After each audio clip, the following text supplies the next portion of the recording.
Okay. Let me put up the desktop audio.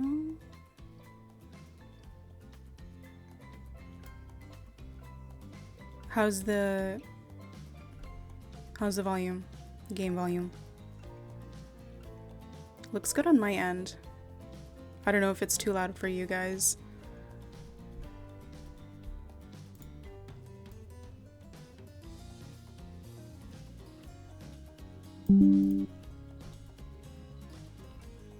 Seems okay. Yeah, it's fine. Okay. Are we ready to get into it? I believe so. I'm excited. Alrighty. It's a little quiet? Okay. Master volume, music volume. I think that's okay. Let me bring up the text size a little bit. And hopefully that's okay. Who are you going for first? I am a huge fan of the Trapper. Look at him.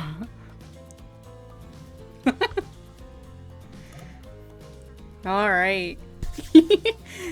Good evening, everyone. My name is Jen, and today we are playing Hooked on You.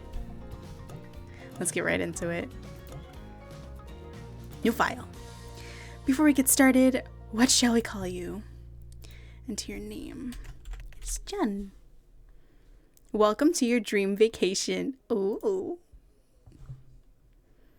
I don't think I've ever been on vacation before. Yeah, I don't think so.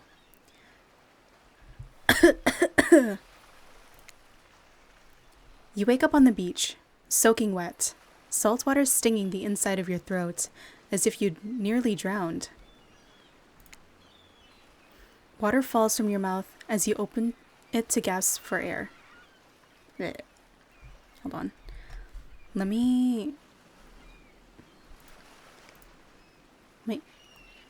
picture's a little small. Hopefully that's not too big. You have no memory of how you got here. In fact, you can only remember your own name, but not where you came from, or a single fact about your life. What you do know is that, despite the outrageous beauty of the landscape around you, you feel incredibly sick to your stomach.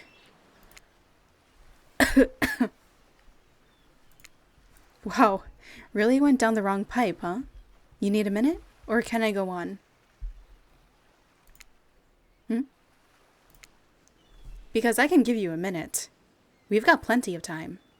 Endless time, really. An eternity, if you catch my drift. Ooh. This is spooky, kinda. Whoa, not now, Ocean. Sorry, Jen. May I continue?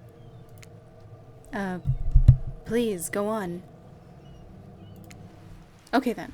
As I was...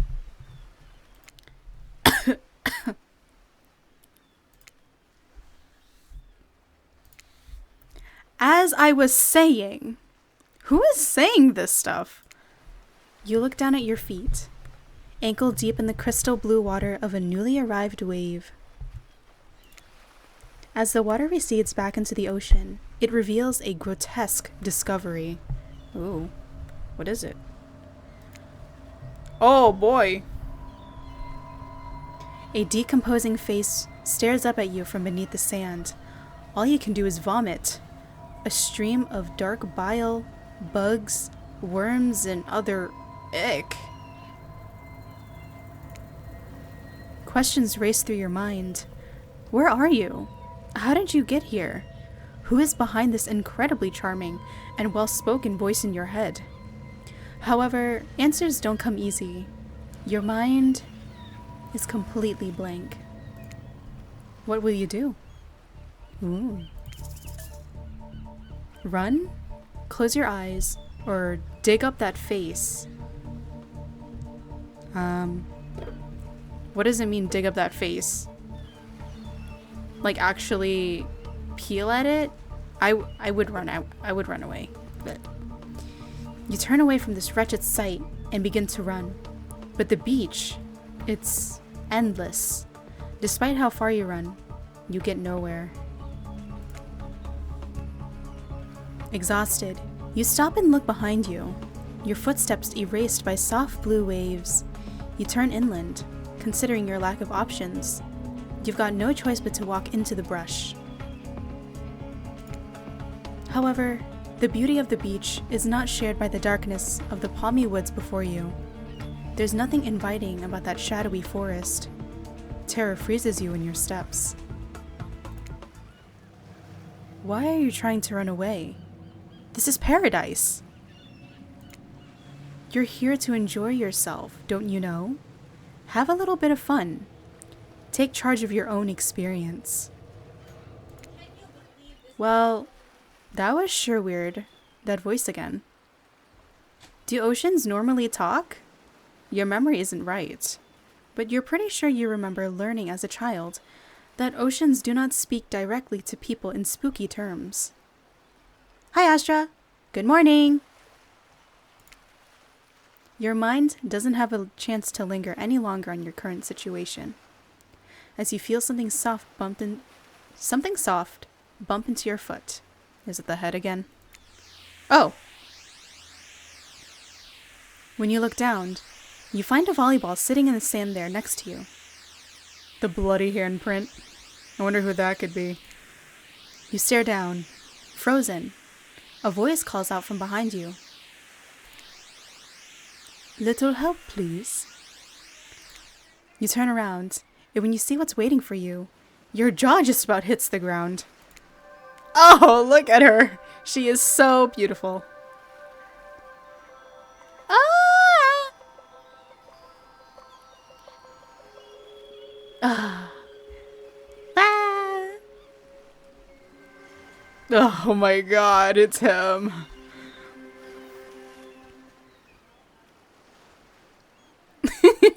Four gorgeous monsters stand halfway between you and a well-tended volleyball court. Oh my goodness, look at them!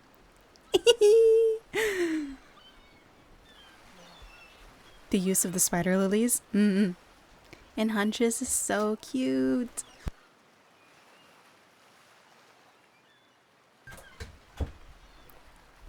Wow. This is really nice. Each of them oozes with undead energy, a magical aura reaching out and penetrating you via your eyes. Your heart begins to race. Curiosity, fear, desire. You can't help but stare at these casually dressed, let's call them killers. I don't know. Not to be judgmental, but that's just the energy they put out there. So many competing feelings rush through your mind at once that you are completely paralyzed. Hello? There are weird days, and then there's this. All you can do is look down at the ball and back up at this monstrous lineup of, well, literal monsters. Sexy ass monsters, though. What do you do? Toss it back, kick it back, say no thanks, say nothing, do nothing. Toss it back. You bend down and grab the ball. It's warm from sitting in the sand on this beautiful day. When you give the ball a toss, it arcs beautifully through the air and lands right in Huntress's hands. Not bad, stranger. And she complimented us. Huntress's muscles ripple as she grips it in your hand. You look her up and down and consider what it might be like to be held tightly in those strong arms. Warm, perhaps. Maybe a little sweaty. That's okay. It's natural. Try hard much? Blech. They're speaking directly to you, but you still can't bring yourself to reply. You're entranced. Hell yeah, I am. Oh. When you snap out of it, you realize that everyone has gone back to the volleyball court. Alone again, you look across the beach at these strange residents who casually bat a volleyball back and forth, happily ignoring your intrusion onto their private beach. Should you be frightened? Worried? Excited? I did refer to them as killers, not to give too much away. But at the same time, damn, they're looking very appealing in their own way, and nobody so much as lifted a blood-soaked finger in your direction. Don't be scared, Jen. You were made for this. Well, geez, if the spooky ocean says not to be scared, I'm sure it's all going to work out. With no good reason not to, you decide to head over and see what happens next.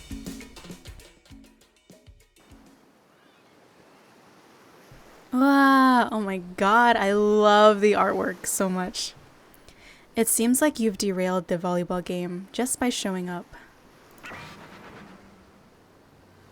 Oh, you derailed the game just by showing up, nitwit. He calls us nitwit. And I guess you're also a nitwit. Look, it's best to just go with what Trapper says when he says it. That's a policy I hold for pretty much anyone who always seems to have fresh blood on their hands. Hey, don't worry about it. It's just a game. Existence, that is. The spirit is so cute. Besides, you seem a lot more interesting than a silly game. What's your deal? What brings you here? You mean they're here to do more than distract from my total domination?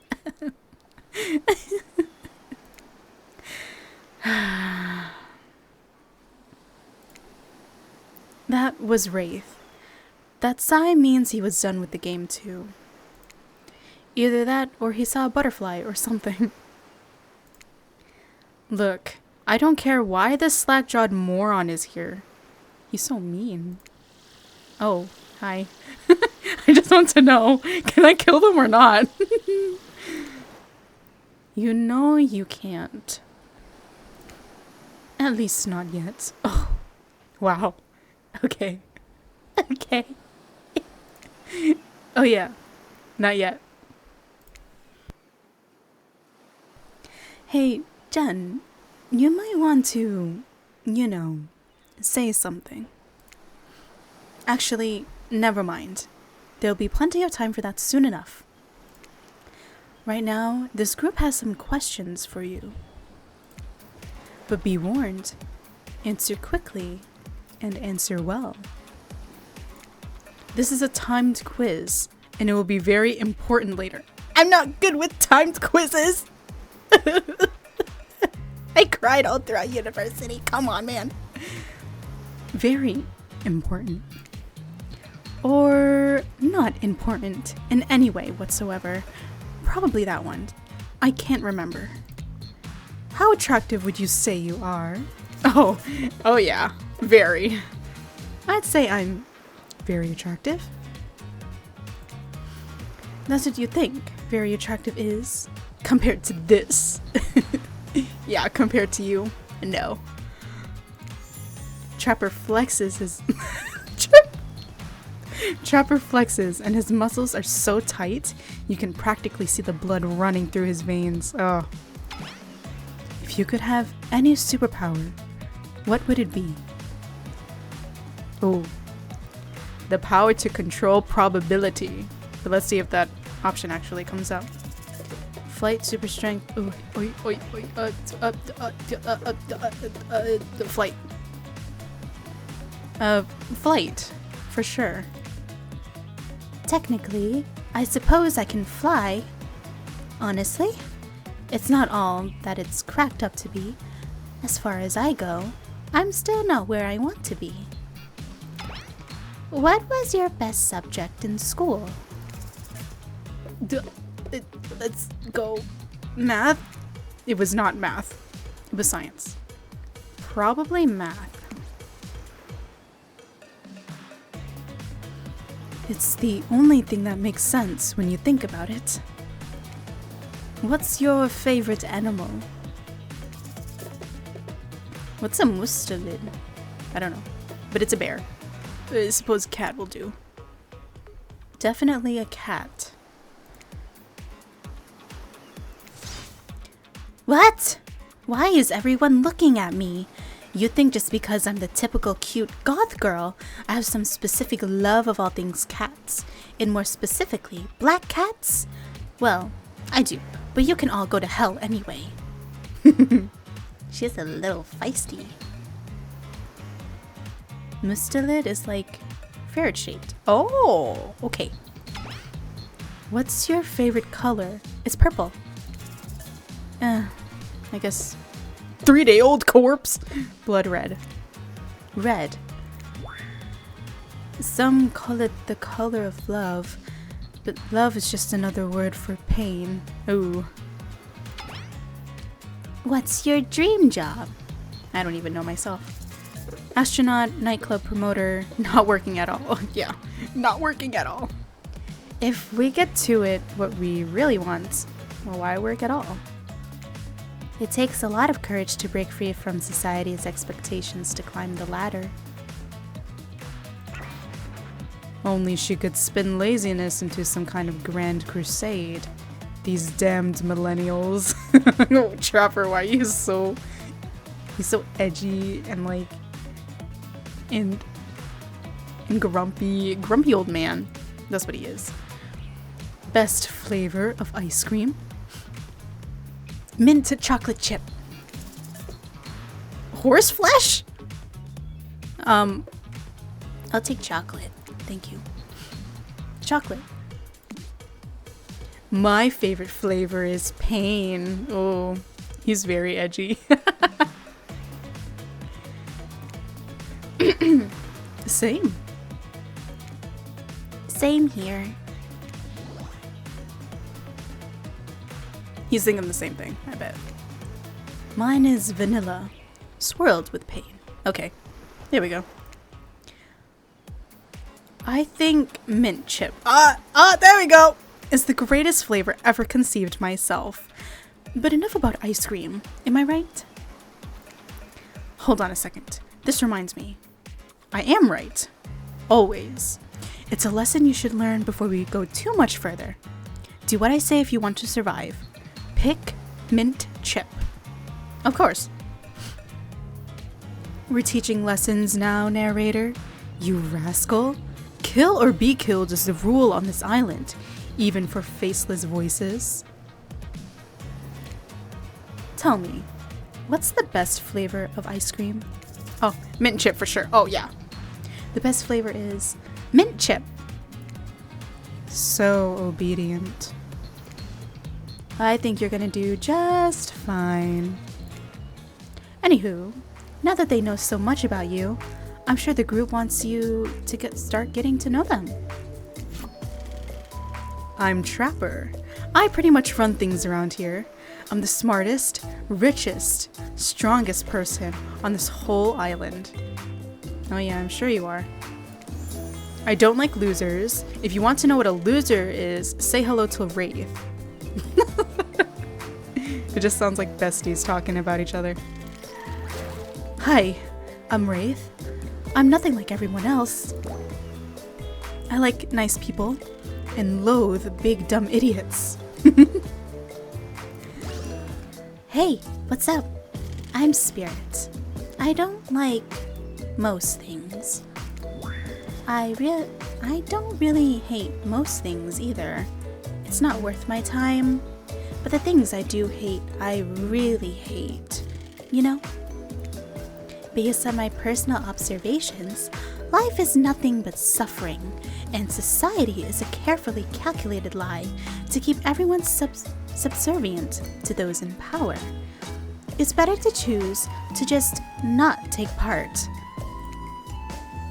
Jeez, it's like she was downright murdered by society. She hates it so much. Oh no, wait. I'm remembering Spirit's story now. And that's almost exactly what happened. Yeah, if I remember correctly, I think Spirit was murdered by her own dad. With their family katana, I think. Hey, I'm Huntress. Don't let these bummers get you down. There's lots of fun to be had on this island, along with lots of love. Yeah, there is. If you know what I mean. No, I don't know. When it comes to you. Grow up. Oh, in that way. Okay, I see. Grow a body. I've explained this 1,000 times. I'm dead, but I'm not a literal ghost. I just created trail of fog. I'm not made of it. Whatever, fog body. You can't come up with better insults than that, Trapper? I'm kind of disappointed. That's not nice. He's not nice. You love it. Yeah, I do. Stupid. Only sometimes. Ew, really? That's disgusting. That's why she likes it. Don't speak for me. I also hate it. Stop speaking entirely, actually. For the first time ever, I agree with Wraith. Let's move on. Otherwise, they'll do this all day. Besides, if I know this crew, and I do, they'll want to show off soon enough. If we're done playing, let's do something else instead. Wow. For once, I actually agree with the meathead. I say we go to my yacht. It's a massive boat docked nearby. Oh. I'll give everyone a taste of true luxury and power. Yeah, we get it, You're a rich boy. Wraith rolls his eyes. Don't mind him. He just hates fun and happiness.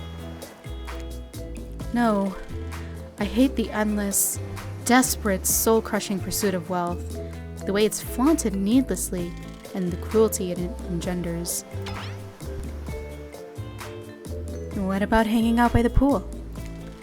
I find the water calming, simple, beautiful. Hey, what about our volleyball game? We can exercise and have some fun as a group. Are you all serious? There's a perfectly good lounge to chill out right here. I'm tired. And besides, I hate being in the sun. Where do you want to go? Okay.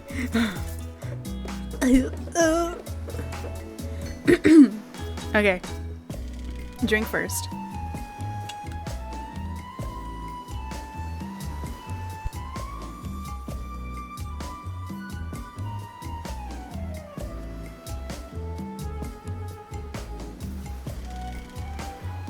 Which one is your favorite out of these four? It's Trapper. I talk about him like all the time. But the other three are also very appealing.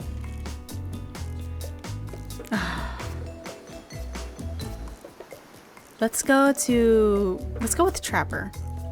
I think this is Trapper. The Yacht.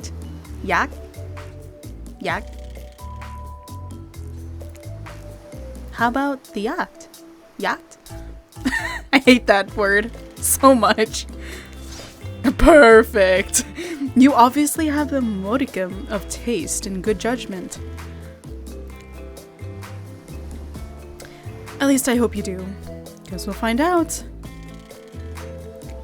Worst case, we'll find out how strong your bones are, how heavy you are to pick up and throw. Oh, okay. And how fast your lifeless body sinks. Okay. Should be a pretty chill day regardless. Oh, hold on. Oh, the survivors are also here. That's so cute. For just one moment. This is Dwight and Claudette, our activities coordinators. They're also the cooks, waiters, bartenders, janitors, and every other job.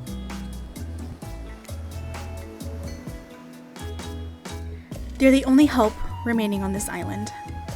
I feel very bad for them. This place we call Murderer's Island. Cute dramatic musical flourish. None of the others survived. Survived the interview process, I mean. Hence why we shall heretofore refer to them as survivors, with a capital S. These two have worked here a long time. So very long. I don't actually know how long it's been. Sorry. Anyway, I should probably let Dwight and Claudette do their mandated jobs. They sure look happy. They're vibrating with a nervous energy that is starting to give me the creeps. We will now escort the group to the venue of your choosing. However, in the future, we recommend waiting for us to present you with your options whenever possible, and just don't run off to various activities unsupervised. We don't have much autonomy around here. The least you can do is allow us to do our job. This is so sad. The most you could do is help us get off this Dwight! Yes, pardon me. Please follow us. Hey, narrator? Yes? Something I can help you with? These two, Claudette and Dwight, did they start to mention something about wanting to escape? Is escape an option? Should I be trying to escape? Escape? Them? Oh, no. I think you're mistaken. It seemed like Dwight was asking for help to, quote, get off this island, unquote, though. Oh, right. That. Yes, it's true he was. But he just meant that he wants to get to the other vacation island getaway. A couple miles south of here. It has much fancier accommodations than this island. It's one of those big corporate outfits, quite exclusive, where all the famous celebrities hang out. Very luxurious. Doesn't quite have the charm that this island has, though. Trust me, you wouldn't want to go there. With all that money comes a lot of restrictions. This is where you belong. Now, off you go. It's time for an activity. On this island, your decisions matter. Mostly. When I agree with them, not like that other island. So, what'll it be? Oh yeah, the Trapper, of course. You kidding me? Trapper is very pleased with your choice. Oh my god, it's beautiful here. Not just because he owns this boat either. Clearly, you understand the importance of appreciating the finer things in life. Unfortunately, though, this means these uncouth heathens are now on my beautiful boat. Aww. I'll make sure to help wash it as soon as they leave. Not exactly a genial host. Genial? But what he said isn't even the worst thing about his comments. It's that he made them in front of everyone else. Of course. Loudly. Of course. They're used to it at this point, though. So it's time to get to the good stuff. Eating. Oh yes, I love eating. As the guest of honor, you can choose the appetizer. Oh, thank you. Here's a menu. What do you want served? Can't choose. Beef carpaccio. Veggie hummus platter. Something in... Is that French?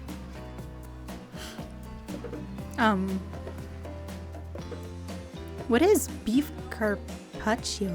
Let me look that up real quick.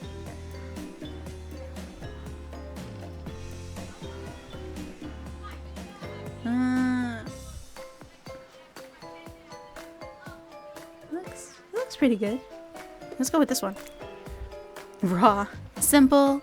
Tasty. Maybe even a little risky. It's beef carpaccio all the way for me.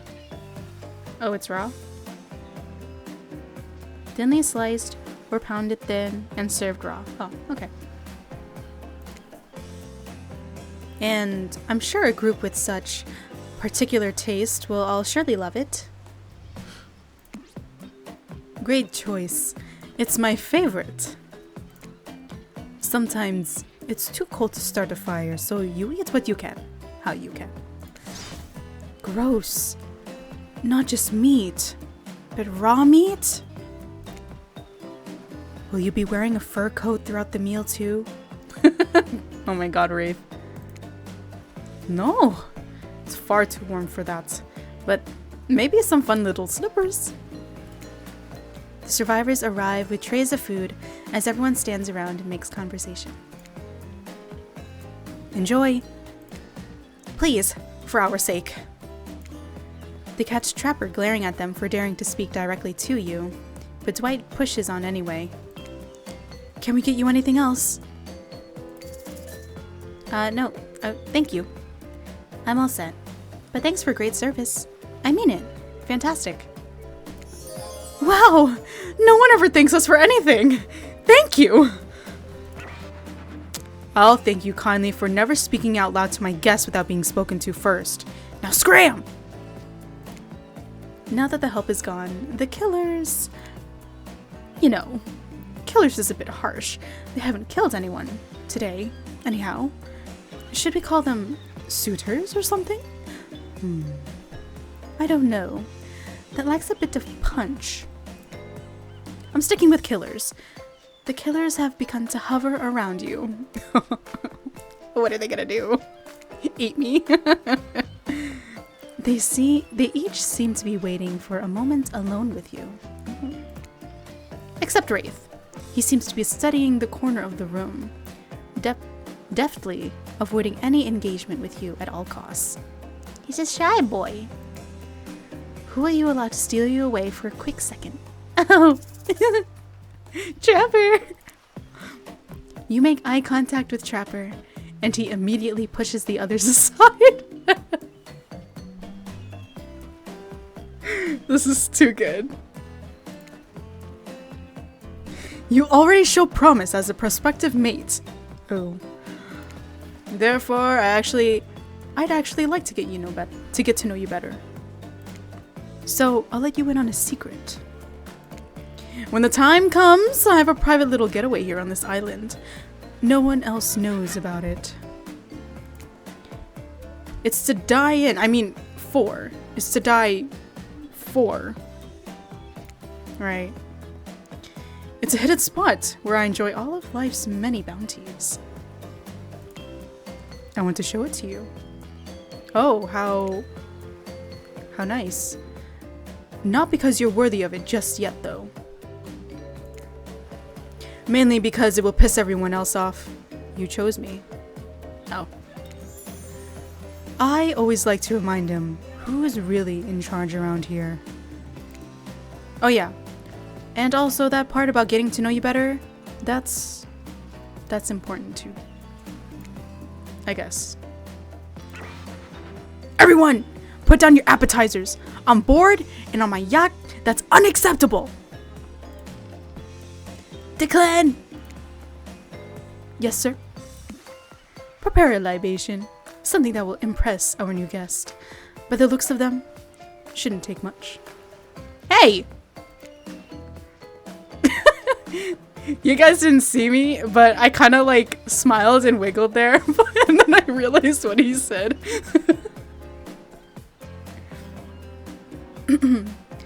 Carla, make sure we've got both boozy and non-alcoholic versions available. Nobody has to drink if they don't want to. I'm a killer, not an asshole. Okay. Declan? Carla? Oh, I thought their names were Dwight and Claudette. Who the hell are Dwight and Claudette? Hey! Daryl and Christina! You know those two? Maybe they work on that other island. You, Jen. Ready your mouth hole. What? Wow. This guy really knows how to sell the drink. While undoubtedly crass, he does have a point. A minigame is incoming, and the success or failure of your quest may very well depend on the readiness of your mouth hole. Minigames consist of 2 parts. On top, a pointer which rotates in a clockwise direction. And on the bottom, a target you're going to be pointing at. Oh, just like in the game. Sometimes the target is immediately visible, sometimes it's hidden until the pointer arrives. Press the spacebar to stop the pointer over the target to win. Fail to land on the target and you will lose. No! To achieve a perfect success, land on the start of the target area, not the end. Okay, ready to play, or would you like me to repeat that? I think we're ready. Ready your mouth hole is quite a statement. Yeah, it is. Welcome in, Wasa. First, let me grab a drink.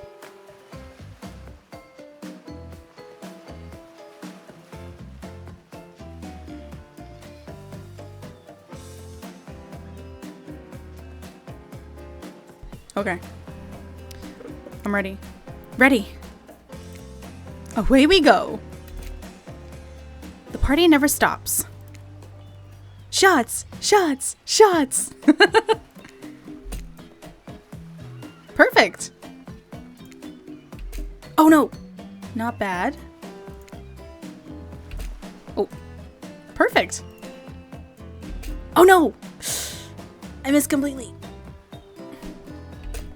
Yes! Okay. This whole amnesiac thing is already a lot to take in without also pouring a bunch of drinks on top of it.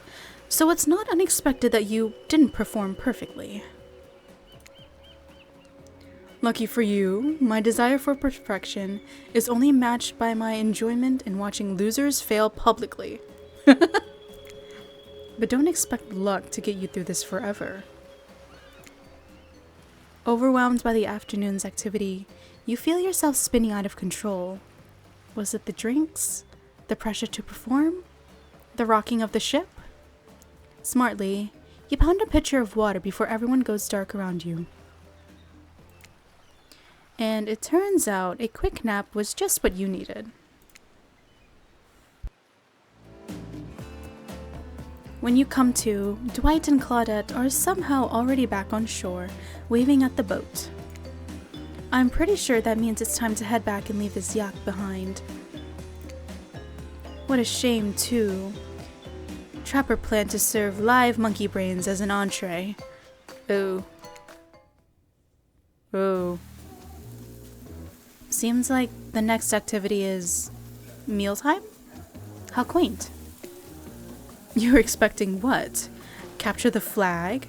Do you know how complicated it is to run a game like that? Much more so than sitting and talking. You arrive at the cookout area to find an assortment of picnic tables scattered around. What were you expecting? Some kind of grand hall with a huge banquet table? This ain't some prestigious fantasy epic like you'd find on cable. Dwight and Claudette usher you to your seats. There's very limited seating directly around you. And oh great, terrific. It seems that everyone wants to sit next to you. Even better is that they don't want to sit next to certain other people either. To start, no one wants to sit next to Trapper. Meanwhile, he refuses to sit next to Wraith or Trickster. Trickster? Trickster is in here too? No way. Oh yeah. Trickster is here. Surprised? Yeah, well, they don't call him expected, sir. I'm sorry. Even I get nervous around crowds of killers, and my whole shtick gets a little flustered. Hey there. You're looking good, John. Real good. And we literally can't let Huntress and Trapper sit together. No, seriously. Their arms are too big. They can't fit at the table if they sit side by side. I love that detail. Look at this. We can't even fit everyone on screen at the same time. You probably think it was an error, but it's not. It was completely intentional. Let that be a lesson to you. Every error you think you see is a choice. Got that? Okay, Dwight and Claudette are directing traffic. You sit on one side, the rest of them will sit opposite you. Huntress and Trapper can sit at the ends with their enormous sexy arms. Now that everyone is seated, we can begin dinner. Tonight's meal will be prepared slowly and carefully with both love and hate for 12 hours over spit. Both love and hate. We hope you all enjoy. We really, really hope you do. Hey, you didn't actually tell us what you're serving. What are we eating? It's meat. Seasoned with a specific number of special herbs and spices that we simply can't divulge. My favorite! Meat is good. Meat is murder. Which, you know, considering what you've been up to, who are you to get judgy now? I'm just sharing facts. And you need to murder something to eat its meat, so that's, like, technically true. Technically true is the best kind of true. Okay, enough yapping. Let's eat. Hey, Jen, you thinking what I'm thinking? It's gonna be a person on that spit, right? Or several parts of overlapping people, perhaps. I haven't seen many pigs wearing palm tree button-down prints, you know. Oh my god. Is she in here too? When you look closely at the spit, you spot what definitely appears to be scraps of fabric sandwiched between layers of meat. I think I might be sick. Is there anything else to eat? This took 12 hours. And we do literally everything on this island. Actually, there's one thing you're not doing today. You're not carving up this delectable meat. I was gonna say meat. You're not carving up this delectable meal. Wow. He's right for a change, because I am with my broad axe. It's the perfect tool for easily chopping anything in twain.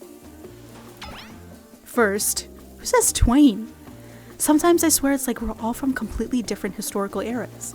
Second, I'll handle this with my cleaver. Fast, powerful, and clean. At least it's clean when the meat is cooked. No blood. Ugh! You two in your ridiculous bicep swinging contest. Enough!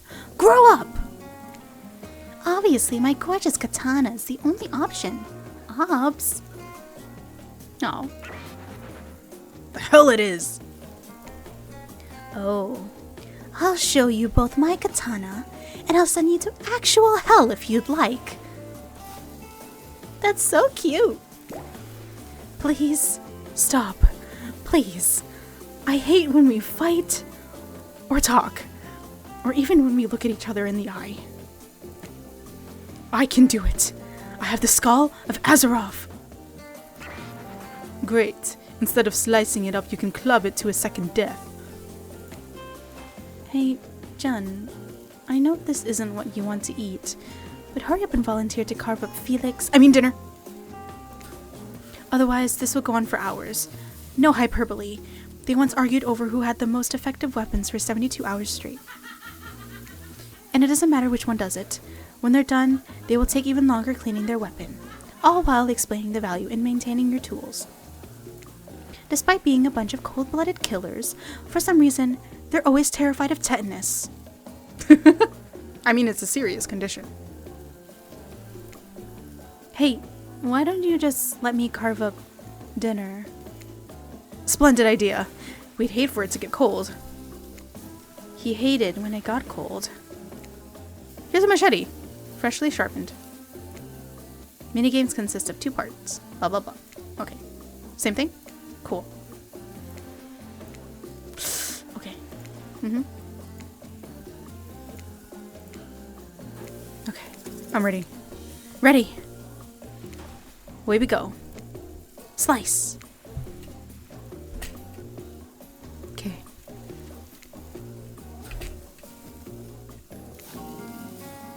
Oh no!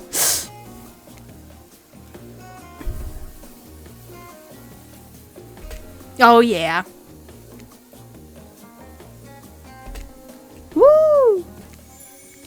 That was pretty good. I like to see what you could do with a less clumsy weapon. Yeah, I said it. Machetes are dumb. Dinner is served. For real.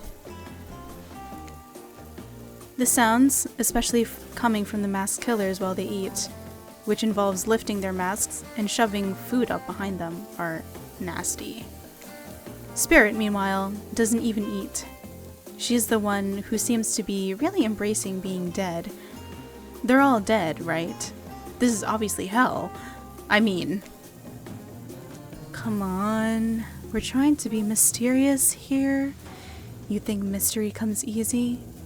Claudette and Dwight aren't the only ones who've been working their asses off to make this night perfect.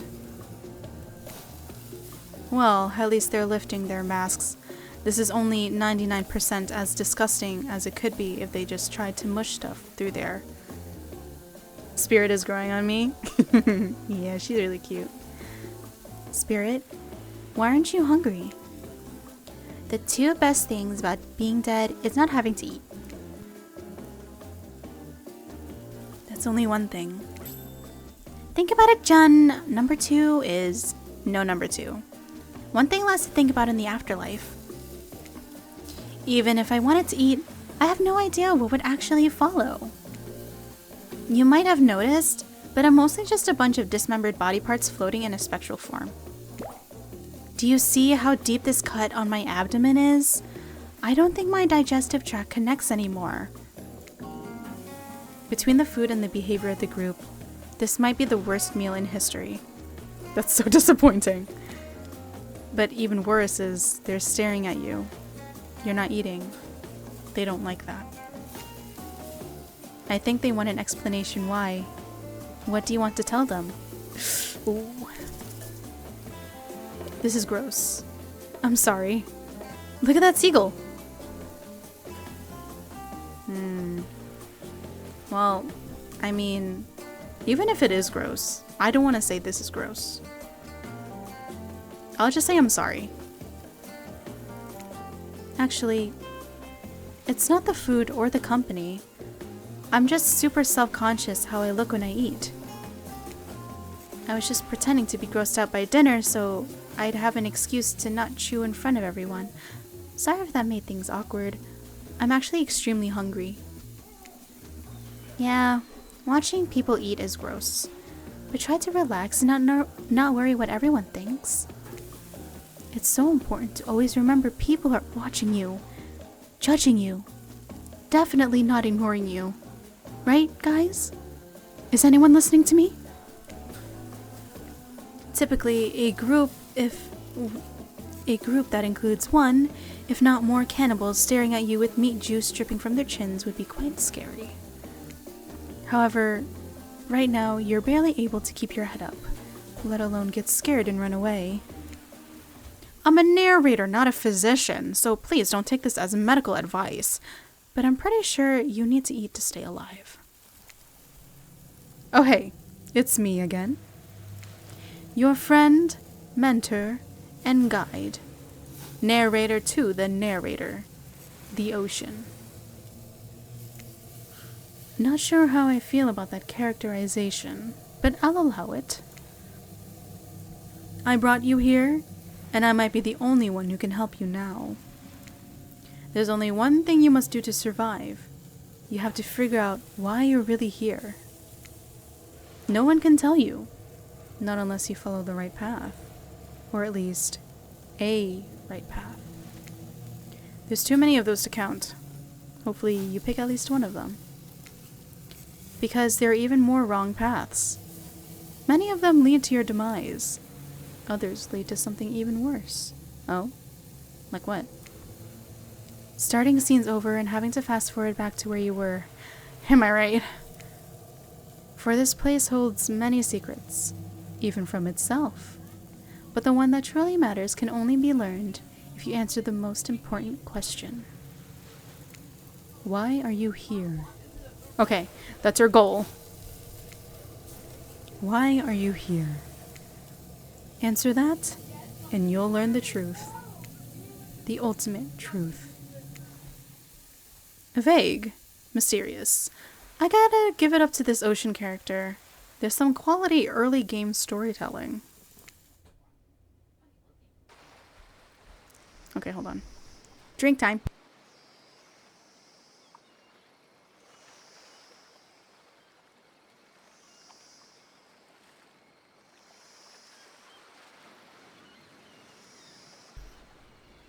You wake up to find Trapper holding your limp body, gingerly pouring cool water into your mouth.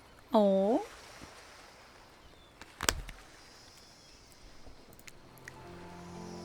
You had me worried there, passing out like that. I thought maybe you died. That would have been terrible. Nobody dies on this island without me killing them. You hear that? Nobody. Oh, he's so sweet. Such a sweetheart. Oh my gosh. Thanks, I guess. Don't mention it. I mean that. Don't mention it. Someone might think I care for you. That can't happen. I've got a reputation to uphold. I'm starting to understand, I think. When you went down, it looked like you hit your head on the edge of the table. If it were me, the table would have been the one to crack open. I'm sure it really hurt you, though. So I figured a little ocean air might help wake you up, and I brought you down by the water. That's really thoughtful of you. What? A magnificently muscular, wealthy, artistically gifted Adonis also can't be thoughtful? Don't answer that, because it's obvious. Adonis was a pussy. Killed by a boar? Get out of here with that garbage. I do find myself in an unusual position, though. Despite the overwhelming probability that I'll eventually find myself standing over your lifeless corpse, I don't want you dead just yet. So I'm here to talk to you. Like a regular human person. And right now, I'm worried that I might be coming off a bit too forceful. I know my mere presence can be intimidating, but I don't want you to get the worst impression about me or how I feel about you. So I just put it there. I might possibly like you. I can't say that about everyone, or really anyone else on this island. There's something different about you. You aren't like the others. Henceforth, I think it's time I shared something with you that I haven't shared with anyone in a long time. Is he just gonna boast about himself again? It's a big part of who I am, and I think you're ready for it. Really? You watch as Trapper reaches into a singlet and pulls out what? What? Some sort of rolled up scroll of paper. He grips it firmly in his firmly grasp it in your hand. It's one of my sketches. I don't know if you know this, but I love to draw. The arts have always been a passion of mine. Oh, that's so cute. I also like to draw. I plan on buying a drawing tablet later this month, and hopefully I can start doing art streams for you guys soon. Would you like to see it? Yes, of course. Of course. Yes, I'd love to. I'm so excited you're ready to share this with me. Trapper does not unroll the paper and show it to you. He simply stares at you and watches your smile soften and fade.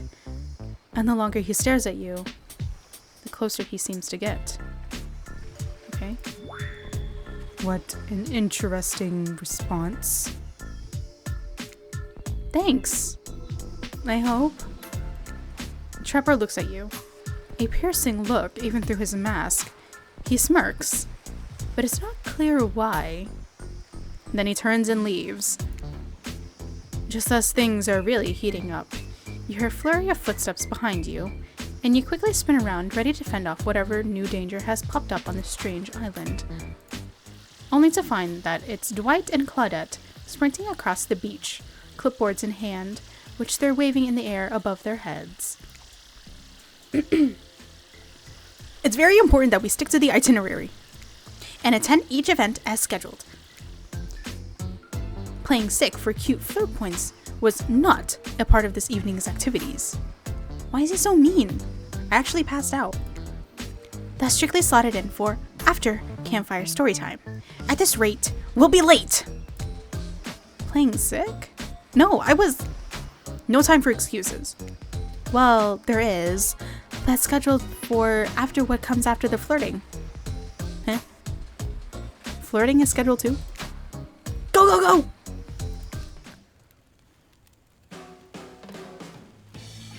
Ooh. Once everyone has gathered at the fire pit, Dwight and Claudette quickly make an announcement. We're not going to blame anyone in particular, but someone, and we're not going to say who, so don't worry, you hasn't been sticking to the schedule. That means we're behind on time for evening events. Whatever.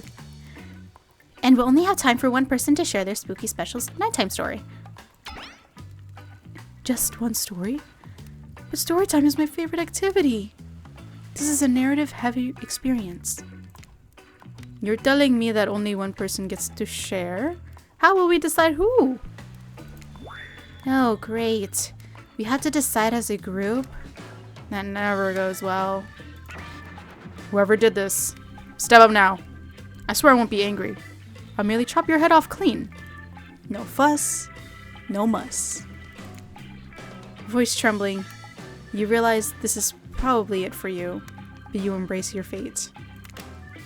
Sorry everyone, I think they're talking about me.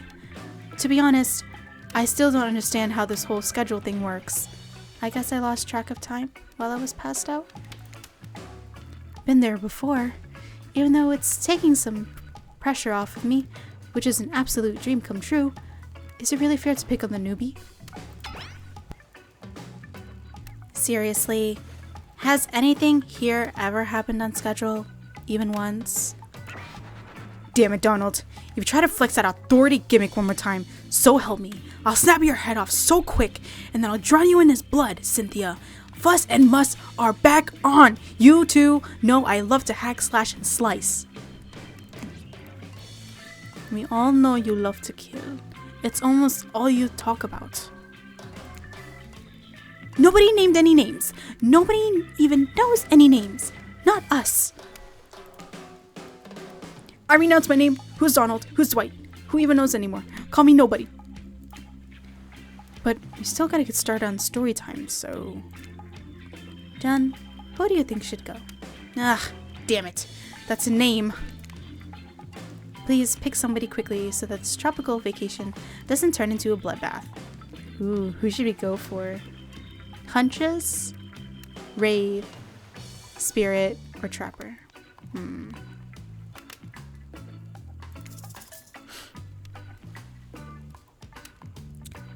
I'm kind of curious about Huntress, so I'll go with that. I choose you, Huntress. Whoa. This entire experience is being carefully crafted to avoid an IP infringement lawsuit. Let's be careful with the catchphrases, will ya? Huntress steps up to tell her story. The campfire flickers in her faraway eyes. There is a village outside the deep and ominous redwood. No child dares step foot past the threshold of thick trees and brush that separate it safely from the unknown. Grown men had ventured in often, would never return, and the sounds that echoed out into the village were something inhuman. The women of the town told the story to the young children, hoping that it would be enough to dissuade them from curious exploration beyond the boundaries of the village. They told of a creature that lurks in the woods, half woman, half beast, singing like a siren, haunting, beautiful. Her voice, the last relic of her humanity.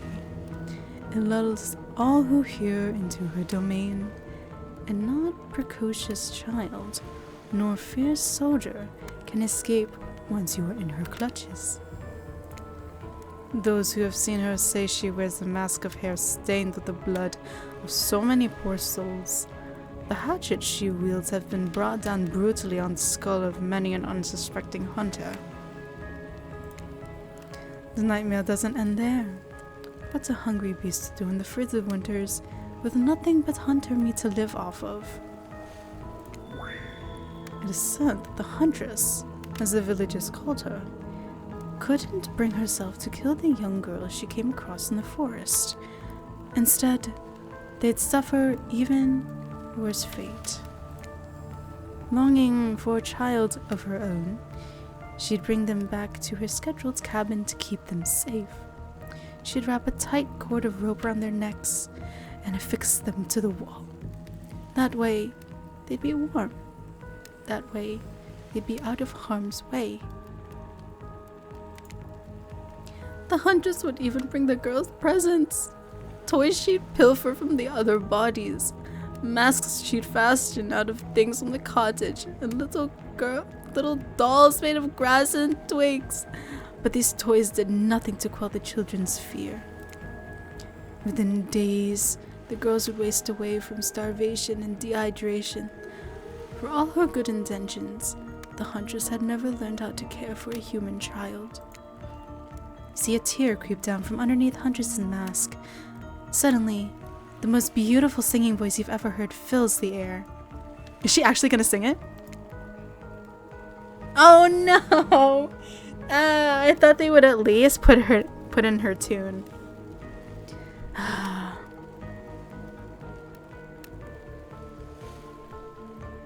Well, if you guys have the time, you should definitely listen to the Huntress' song if you don't know already.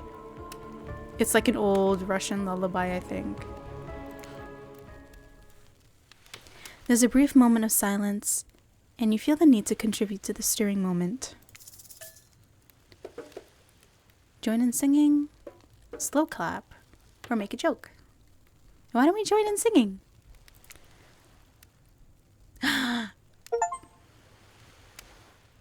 Yeah! Huntress can't believe you know this song. You share an intimate glance across the campfire. So close your eyes and fall asleep. Oh, so close your eyes and fall asleep. Count the little woolly sheep. Tuck so tightly you must keep, or he will come for you. The song ends, and you are both met with silence around the campfire. I love that song! Bayushka, the old Soviet lullaby, right? It is the song my mother used to sing to me before bed every night. But now I must go. The memories, they are so much. On that note, everyone decides it's time to take a break and split up for a little bit so that they can all have a moment alone before bed. Everyone leaves and you're alone by the fire. The only thing you hear is the ocean slowly lapping against the shore. This is nice. A true moment of peace and tranquility that lasts for all of 7 seconds, because Trickster shows up and he's blaring his latest song. Hey, baby, you look lonely. Mind if I join you? He doesn't wait for an answer. I know you've been hearing from all these guppies all day, but I want you to hear something from a big fish like me. Something special in those charge of this island don't want to hear. Something special those in charge of this island don't want you to hear. I am the ultimate catch on this island, the only lobster in an ocean of sardines. No one can give you what I can. You just have to find me. Come find me, baby. I don't wanna. Trickster leaves. You're a bit confused about what to make of his cryptic clues, but you aren't going to get any time to yourself to think about them just yet. Huntress approaches you. Of course you liked my story. Who wouldn't? It had everything.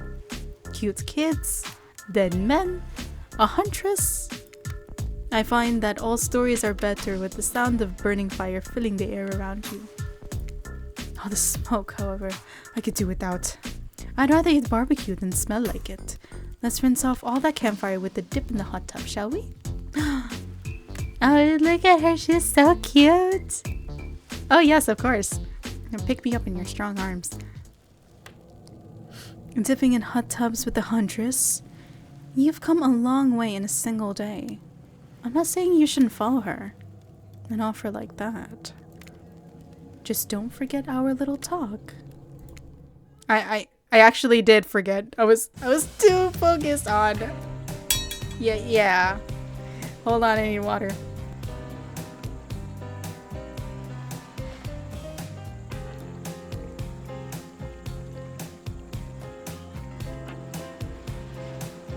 Okay.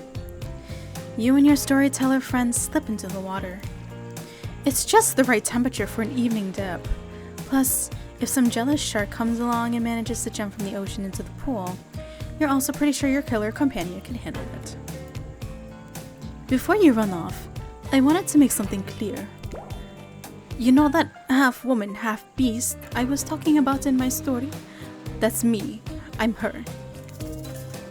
No way, how cool. Yeah, I got that. Yeah, no way, how cool. That's really awesome. Thanks for being vulnerable and telling such a personal story. Huntress faux shyly twirls her hair. Oh, I know how that is.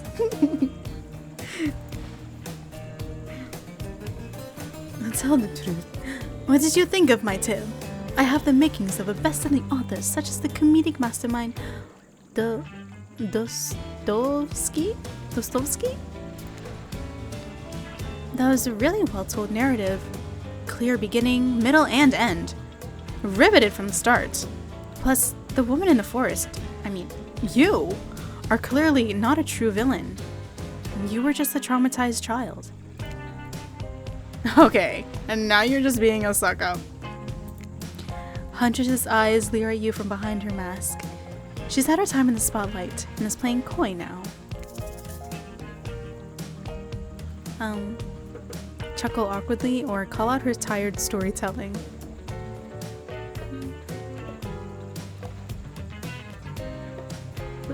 chuckle.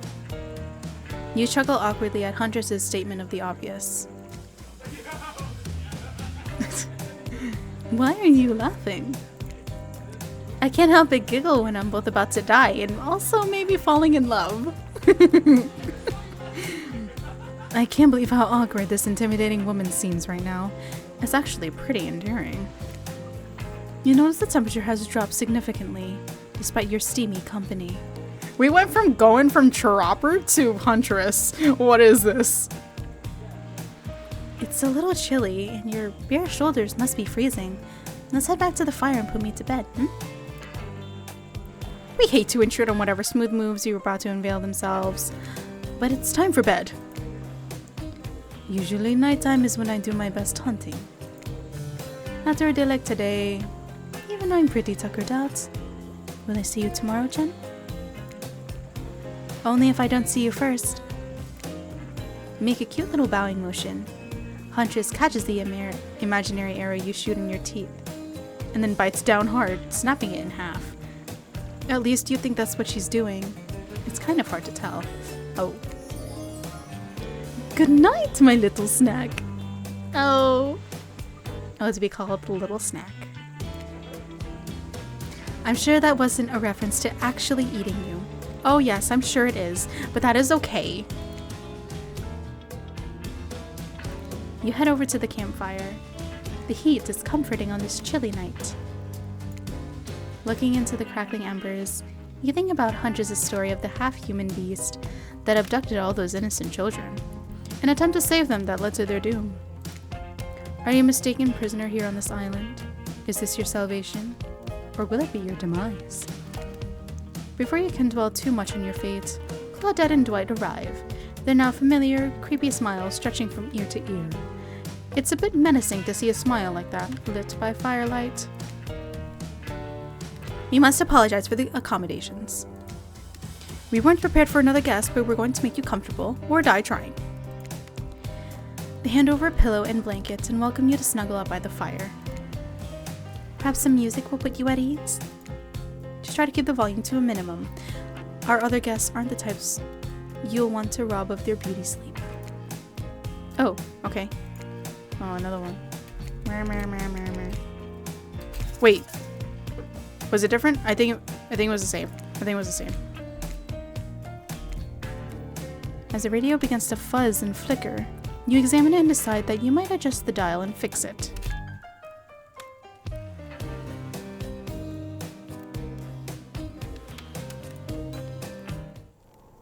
Let's see what's on this station.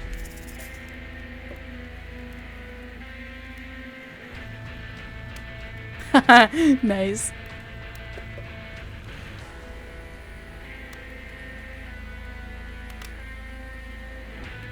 Can you guys hear the Dead by Daylight theme?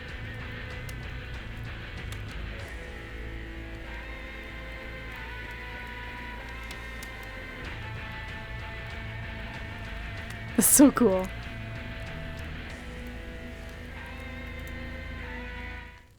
Let's see what's on this station.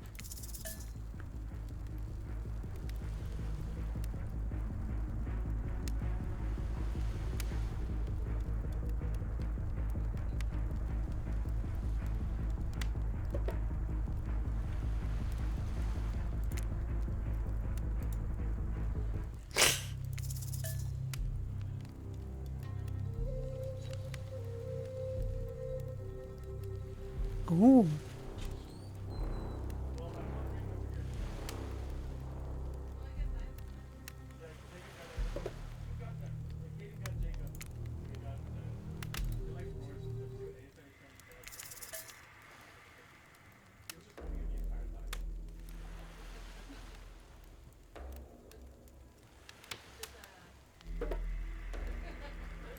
I should listen to the soundtrack more.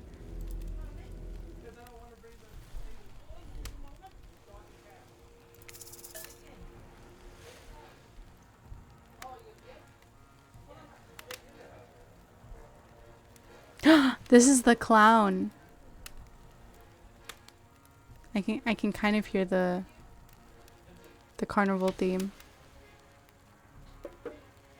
So low though. Now join me on a stroll down memory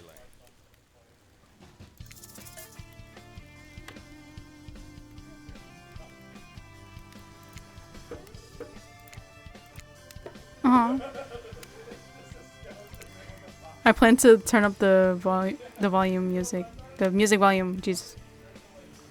Let's talk about our community. For us, it means two major things. First of all, the community is you out there. It's you and everybody else either playing the game or talking about the game or creating content relating to the game or being inspired by the game to write music or to make outfits. It's everybody that's part of what makes Dead by Daylight this amazingly rich and passionate environment. It means groups of people who interact on every single possible social platform. Oh, is it like a In podcast? then? person, it means people who play together. It's even the people who play by themselves and never talk to anybody. So it's important for us to be able to break it down and figure out exactly who.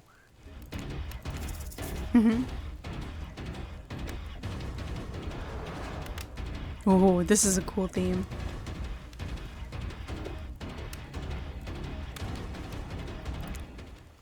No matter how many things you listen to, you still can't sleep. You decide to ask one of the killers to spend a little more time with you until you're sleepier. Who would you like to summon to your side as you lay by the fire? Trapper! Trapper? Are you around? I was wondering if I could get a little company. Trapper tells you his secret for falling asleep when he's feeling restless. A heavy bearskin blanket is all you need. If that doesn't work... Sorry. If that doesn't work, I just go for a late night walk and punch the first person I come across.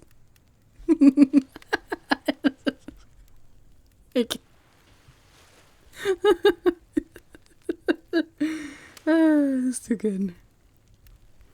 Trapper, you are such an interesting person. You're a real charmer, Trapper. I'm not sure I'm brave enough to kill a bear, or skilled enough to skin it. You're certainly not either of those things as far as I can tell. Here, hold on to this. Try not to hurt yourself. Oh my god!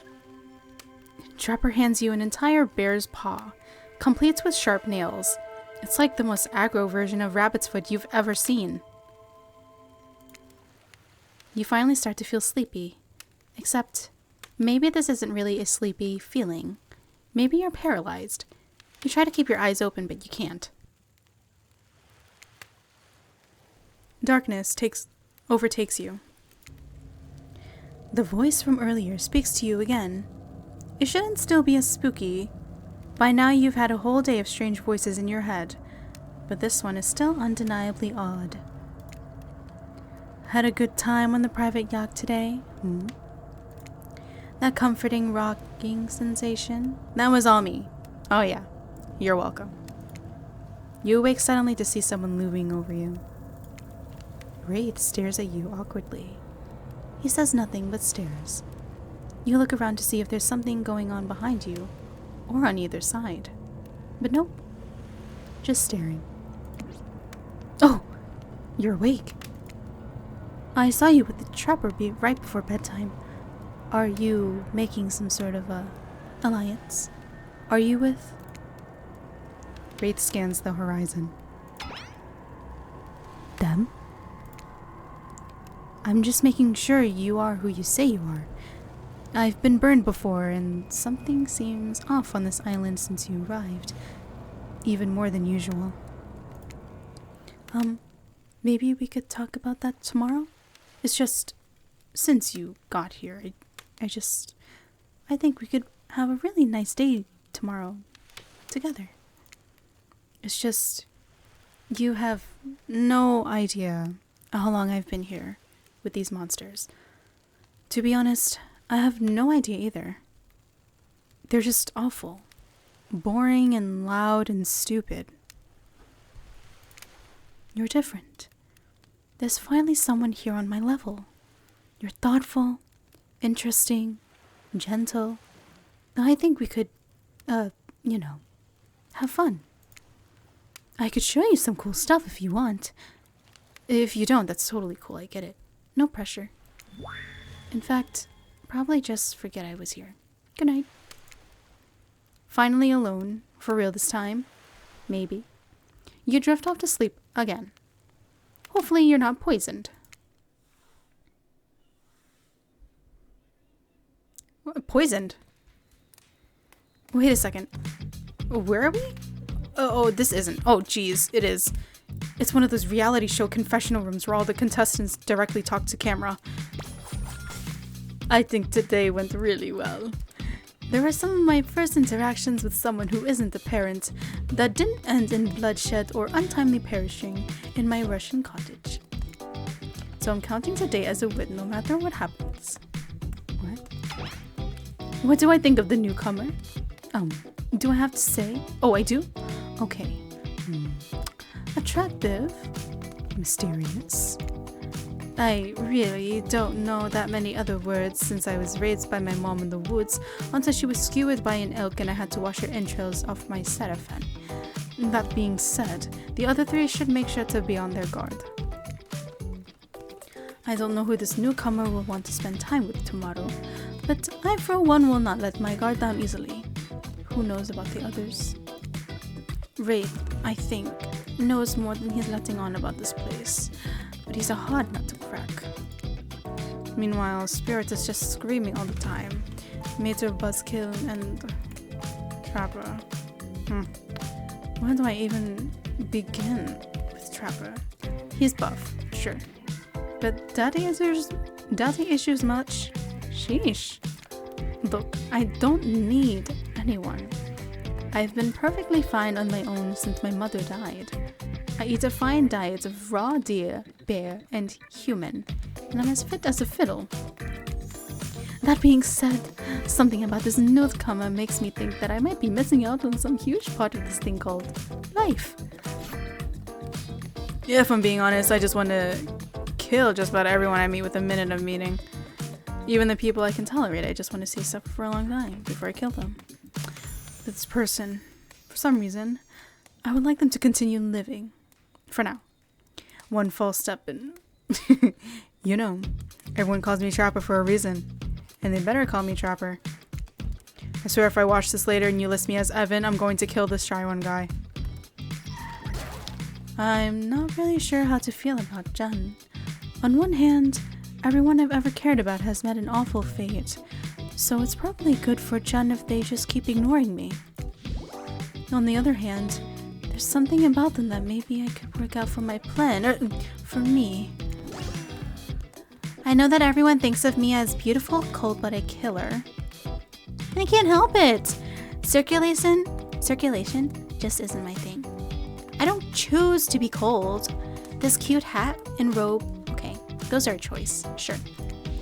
If someone were to come around and capture my heart, at least that beats being stabbed in it. Besides, if I'm gonna get bloody revenge on a society that used me and throw me away, maybe it wouldn't hurt to have a little help. You survived on your first day. As far as accomplishments go, this is the freaking achievement. You open your eyes. The sun is shining. There's not a cloud in the sky, and you feel great. Totally rested. You're not even suspicious of the fact that you fell asleep by the campfire, but woke up several yards down the beach. Wait, are you on vacation? Was yesterday nothing more than a strange dream? No, not a dream. You really are here for another day. Why, I have no idea. You're obviously a weirdo. Thank you. Speaking of weirdos, I see the rest of the gang is hanging out on the beach.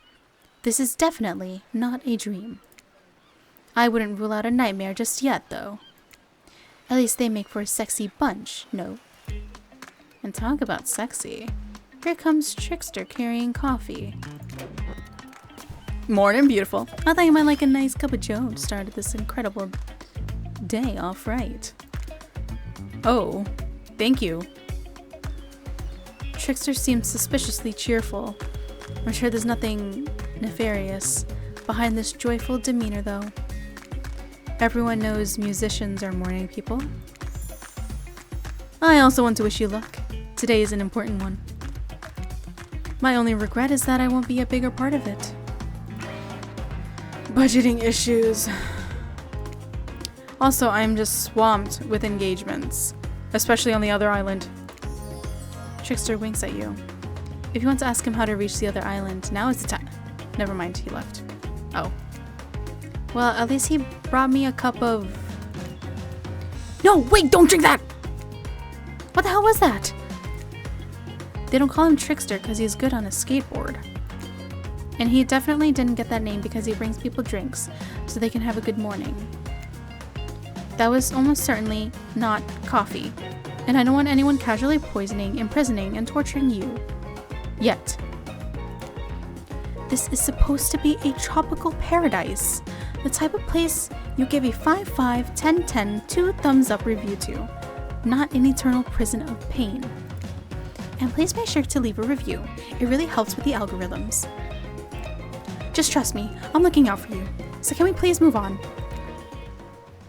Hey, wait a second. How did a possibly omniscient, possibly unreliable narrator physically just knock that coffee out of your hand?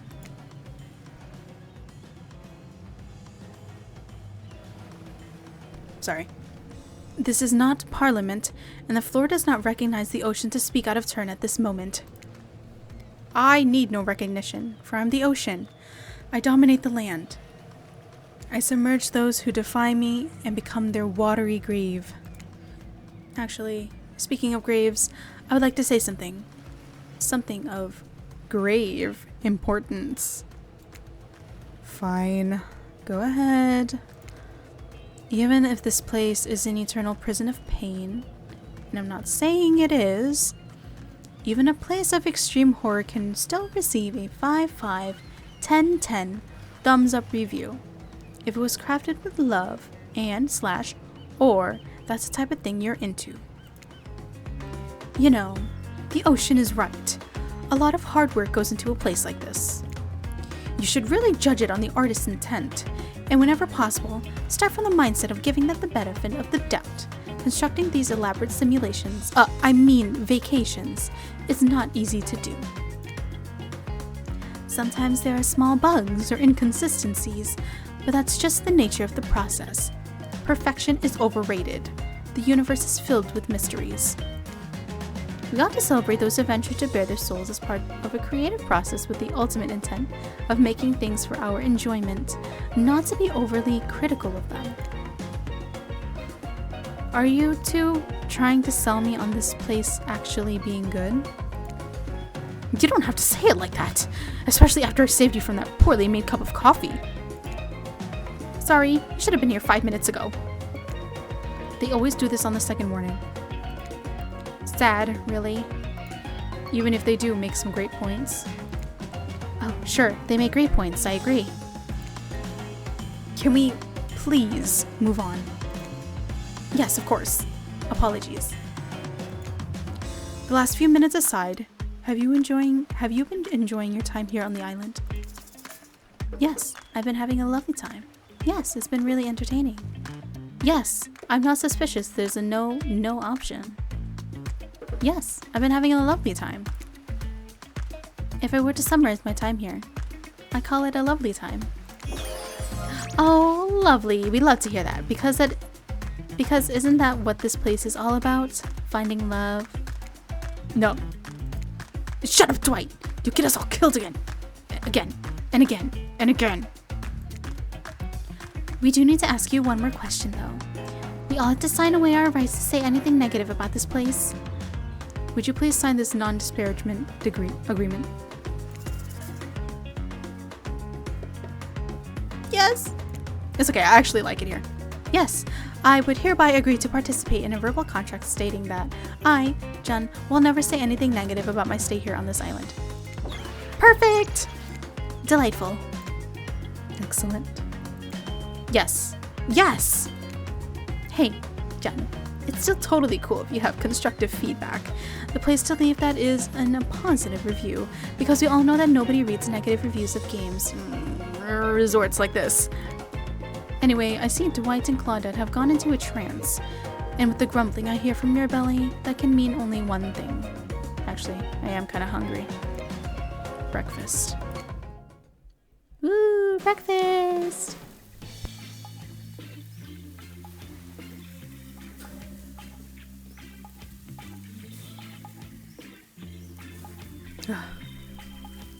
Perfect timing.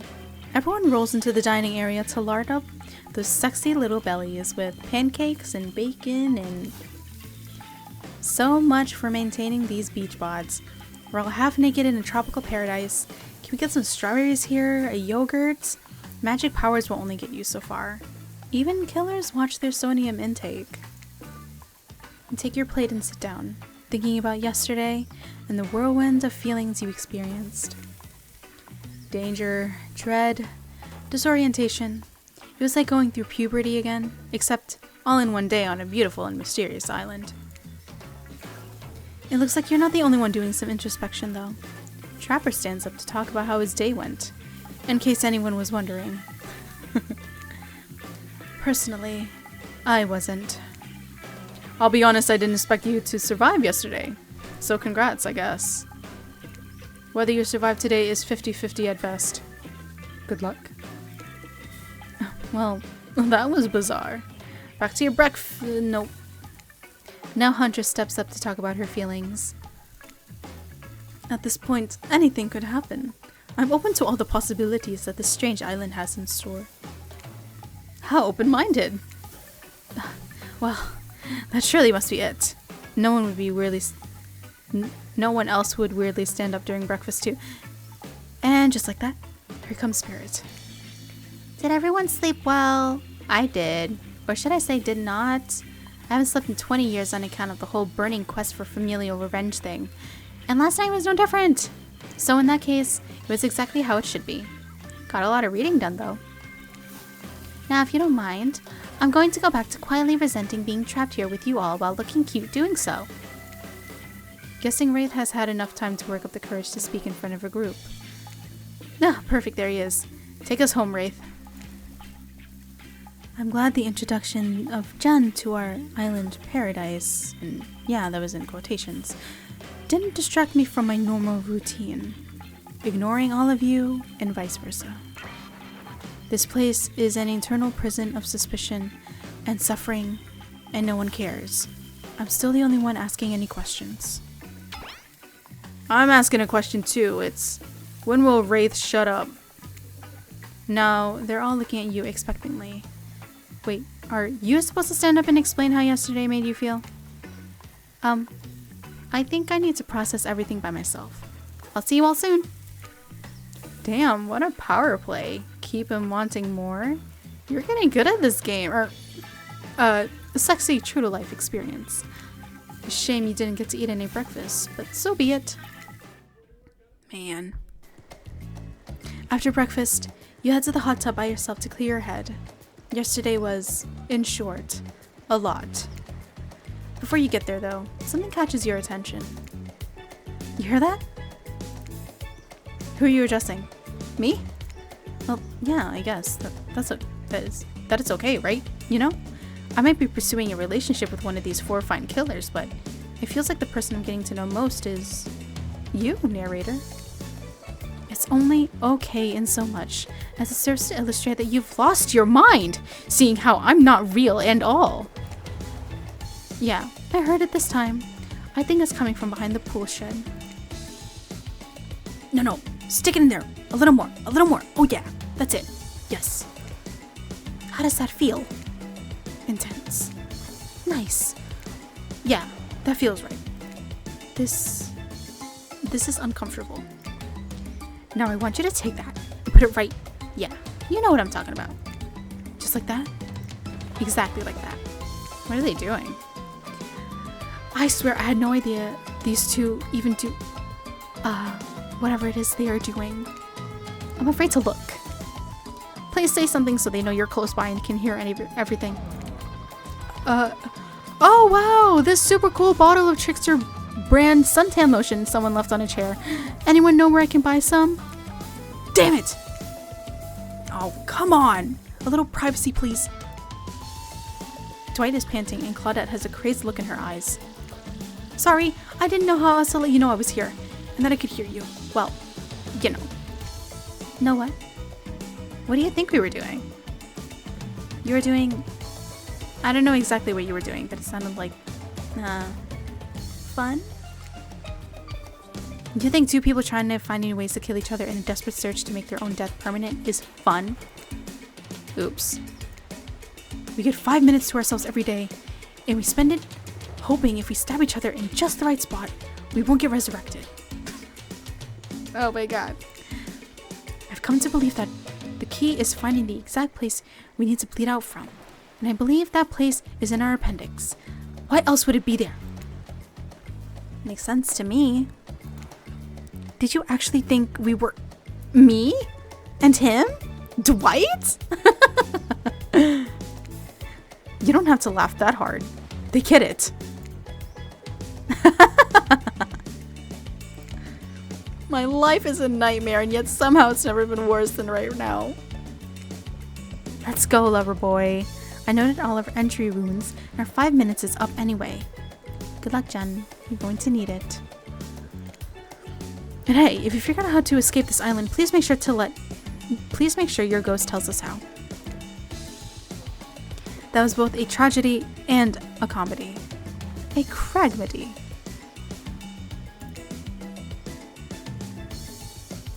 Shut up. I like it. Anyway, where were we? Oh yeah. You're heading to the hot tub by yourself to clear your head. Yesterday was, in short, a lot. So far today has been exhausting too. But you're dedicated to achieving a true centered sense of calm. No drama, no bullshit, just soaking up sun in a heated pool. Today, you're on a date with you. Ooh, I like that. I want to be on a date with me. Who would make the first move? And aside from that disturbing thought, all is going to plan until a shadow blocks your precious sun.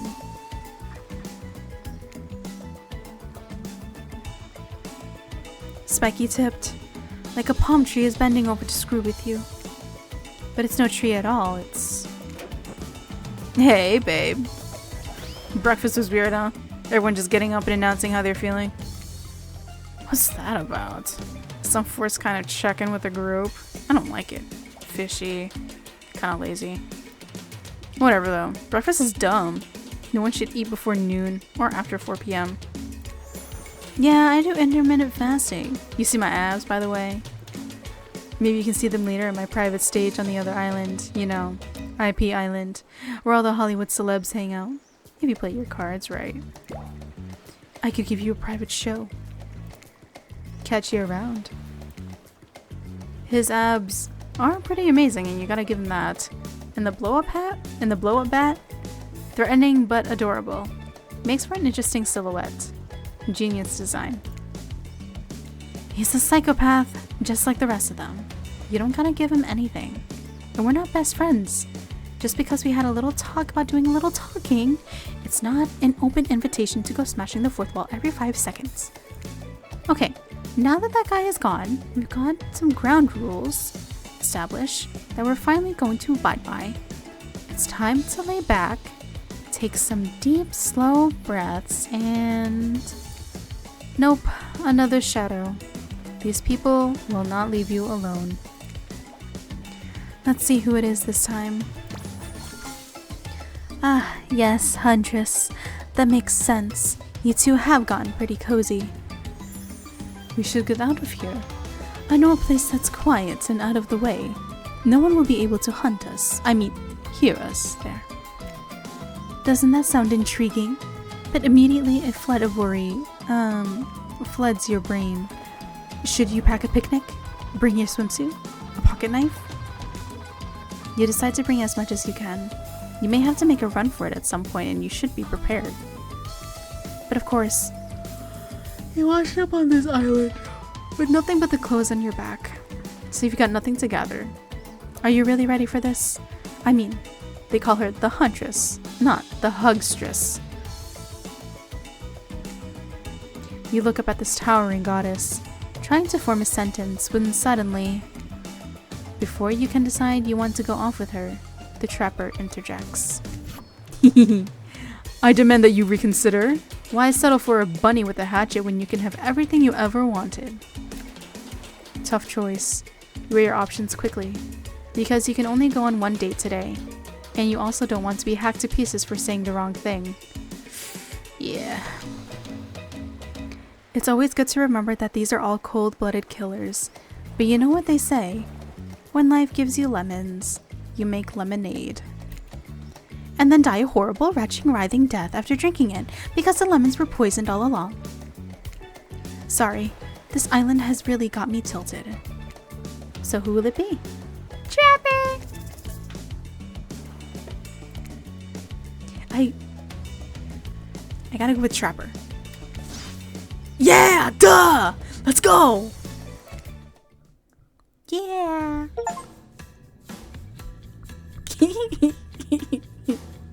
I just got an achievement called Gruesome Twosome.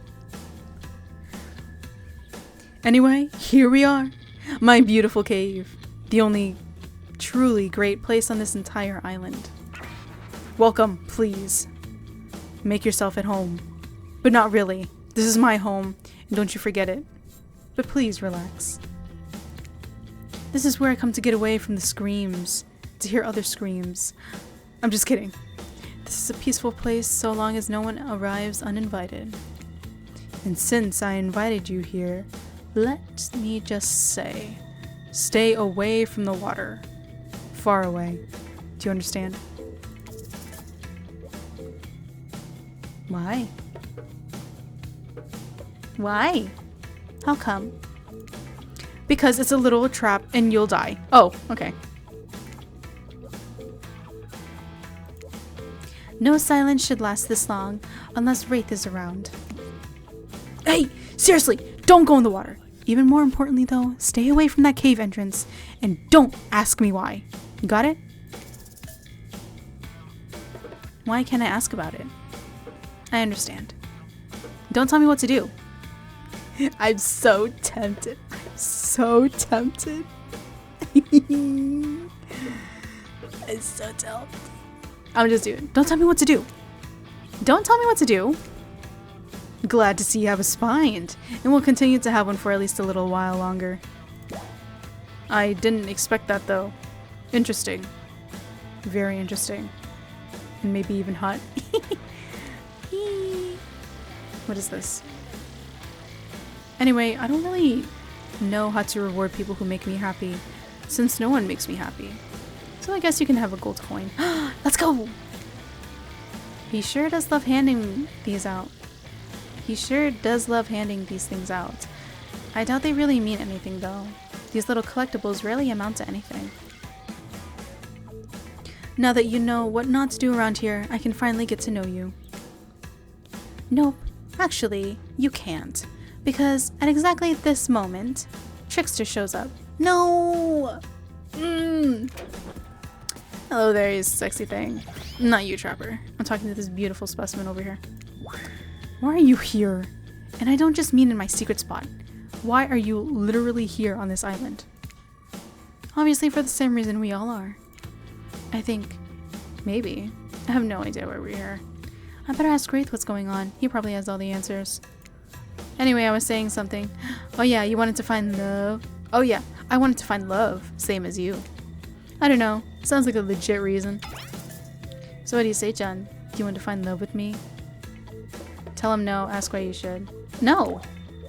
I'm not interested, Trickster, and I demand that you leave this cave immediately.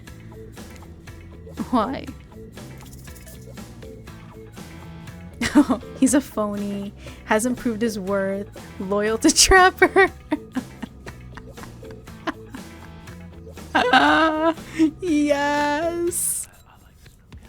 I chose Trapper for a reason. And that reason is... It's... Quick! Think! You got some decent options? The muscles, obviously. His mogul status. His can-do attitude. And by can-do, I mean can do several unspeakable acts of horror in a row without losing his breath. All good reasons. It's none of your damn business. Trickster, since you probably never experienced it before, that's what loyalty sounds like. Please, do you have any idea what I've put my agent, lawyer, and personal stylist through? And they've stuck with me? That's loyalty. Find me if you want to know what it's like to work beneath a real boss. Before slipping out the back of the cave as quickly and silently as he arrived. Hey, look at that! Conflict resolution without anyone getting slashed, bashed, or split in half. Your complete devotion and allegiance to this hulking monster really has brought a sense of calm purpose to your life. Trapper's happy. At least he might be. He's smiling, but it's unclear if it's a happy smile or an angry rage smile. Then again, that's always the case with him. Oh, thank goodness that's behind us. Even the smell of Cleaver body spray is not. Cleaver body spray? None of us are proud of that.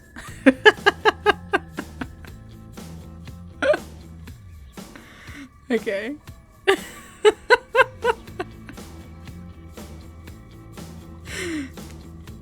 Now, if you don't mind, I'm feeling a little stressed out, and I hate to be uncomfortable in my own abode. I'll be right back. He's gone. Not sure for how long, though. What do you want to do while you wait? Snoop around, or remain perfectly still? I mean, what's there to look at? Well, there's this. I mean, I kind of want to snoop around, but also knowing Trapper's lore, I also kind of don't. Let me remain perfectly still. You remain perfectly still, standing alone in this dimly lit cave. Some life you've made for yourself. It's amazing, though, you can stand at all without a backbone, you big baby. I'm sorry. All this time with Trapper has me talking like him. Trapper's back, and he's carrying an enormous jug of what looks like moonshine. Oh.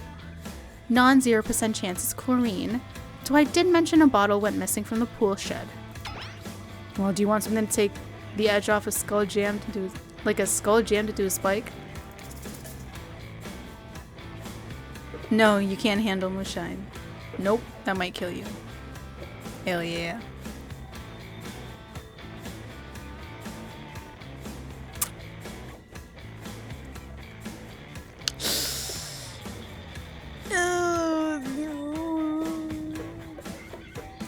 I kind of want to go into the hell yeah, but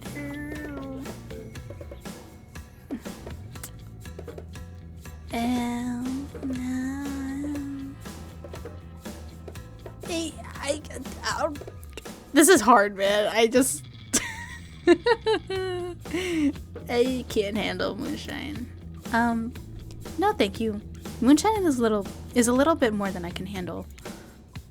And I was trying to be polite, not sure how people actually do that. How'd I do? I nail it? Truth is, I didn't think there was any way you'd say yes. I'm actually gonna drink the whole thing myself. Oh. Okay. Trapper begins to chug the mystery drink. But before he can finish it, Dwight and Claudette show up at the mouth of his cave. We are so sorry to interrupt. Please don't kill us. Again.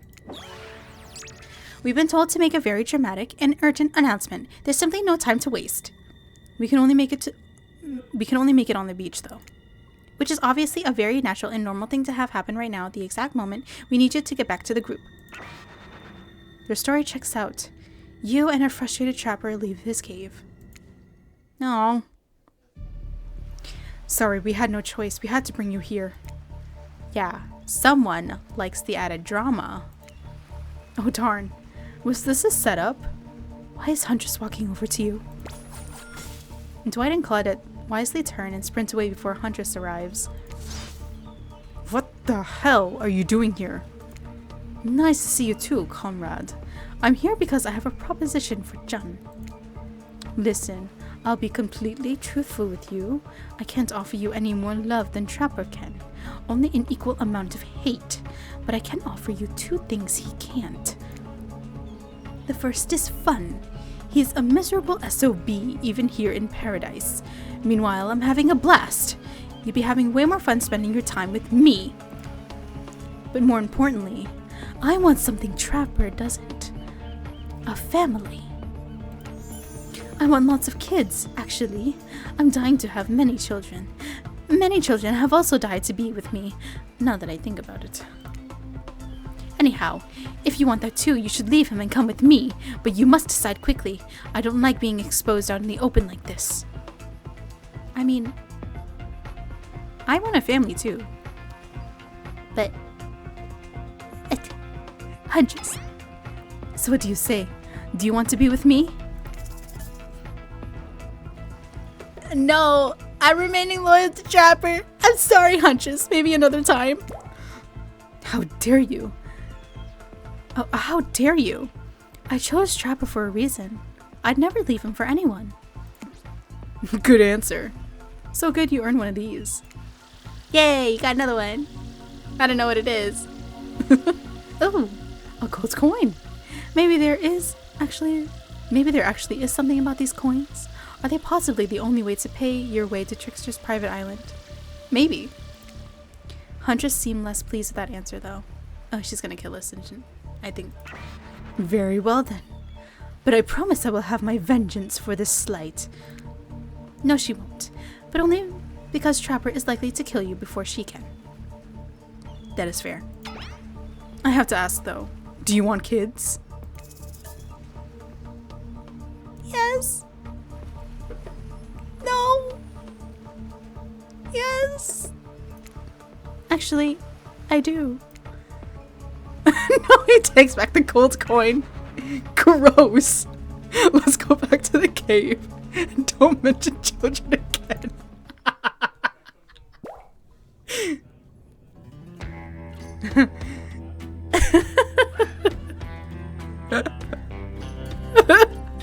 That's so stupid and silly.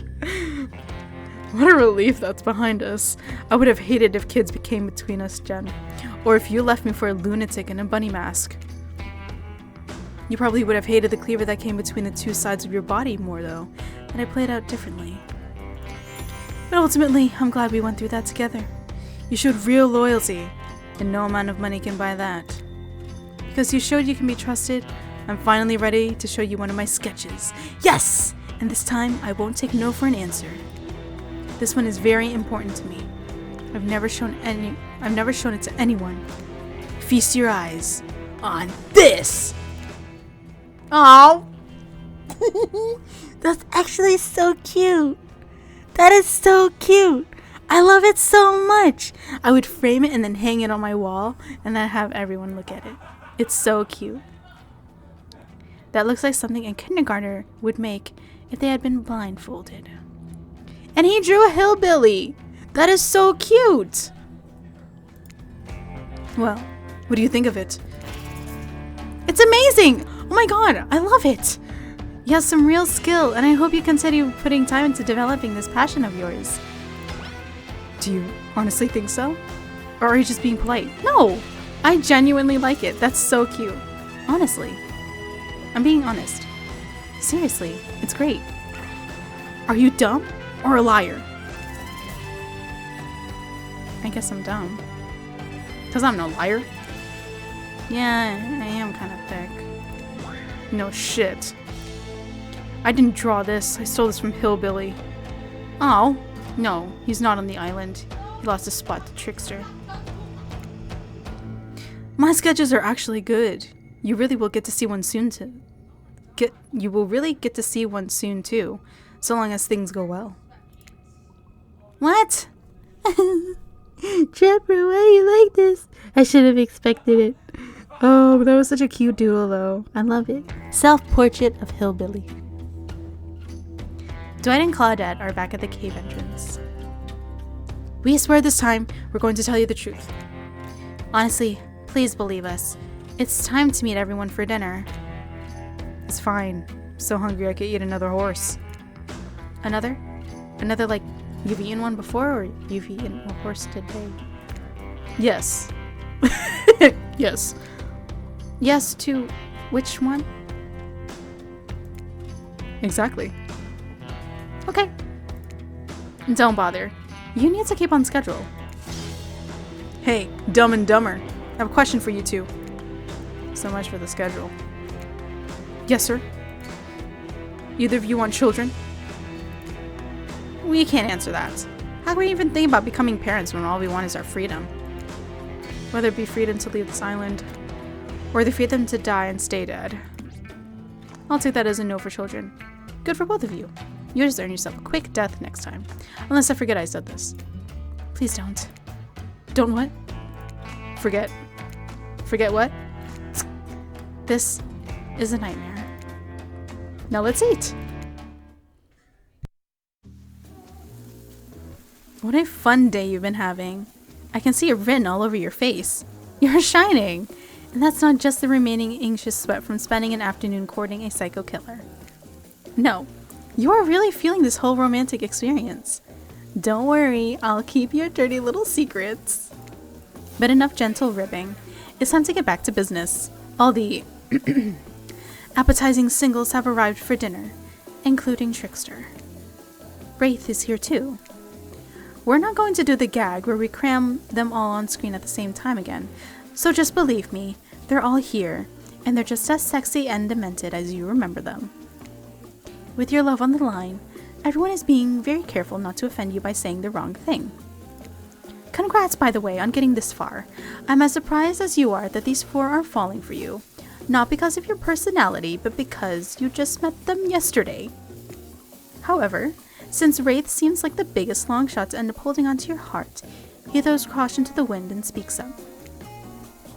It's a pretty small consolation prize for being the least loved killer on Murderer's Island, but hey, letting them have this one moment in the spotlight is the least we can do, and heaven knows they won't do it any better than that. I'm sick of watching everyone else gorge themselves while I'm preoccupied with, trying to get to the bottom of this never-ending nightmare. So tonight, none of that. I'm not really hungry anyway. So I say we just do a simple salad or something. The green kind, not the mayo kind. Mayo is gross. I'm fine with just lettuce. It doesn't have to be fancy. Not iceberg though. It has no nutritional value. Letting Wraith choose was a mistake. That's all on us. Dinner will be served shortly, but certain power brokers would like to know about your day. Would you like to share your day with the rest of the group? You've had an interesting day, that's for sure. But how will you describe it to the others? Say too much or too little, and it could affect your standing with the group. Okay, but don't just sit there saying nothing. Nothing is not an option. Recap your day honestly. We spent a lot of time at his... Stop right now! Right now! There will be no recapping of any kind. And, Jen, we'll talk later. Okay. You chose... badly. Dwight and Claudette bring out dinner. Everyone eats in silence. No one trusts anyone now, and they are all very tired. No, wait, sorry. That's a dreary supernatural horror thriller set in Antarctica, not a charming parody dating sim set in an undisclosed tropical paradise. Bony appetite. Don't you mean bone? No. Almost everything we serve has a lot of bones in it, even the vegetables. Impossible to avoid on this island. Everyone eats without speaking. Tensions are rising, both of the sexual and deadly variety. When everyone finishes, Dwight and Claudette come up to clean up the table. They linger around you as they pick up your plate, take your napkin, and dust crumbs off the table. What would you like to say to the servants? I would like to thank them. Your top-notch service is much appreciated. In fact, here. For us? Just for doing our jobs? Thank you kindly. Everyone, if you would like to, please be so kind as to follow us to the fire pit. We'd greatly appreciate it. We've been told something big is going to happen. Something that will change everything. We can go willingly, Or you can go unwillingly. You have no choice, Tuft Cookies. Did you have a choice in how you said that, dweeb? Dweeb. Yes, and I immediately regret how I did. Good. Something needs to change around here. Fire is rebirth. Fire illuminates the soul. I hope the fire isn't too smoky. Smoke hurts my eyes. And I have pretty sensitive eyes. I'm also horribly afraid of it. The fire, I mean, not my eyes. Because of childhood drama involving a fire. And finally everyone starts moving towards the fire pit. If only to get away from Wraith's complaining.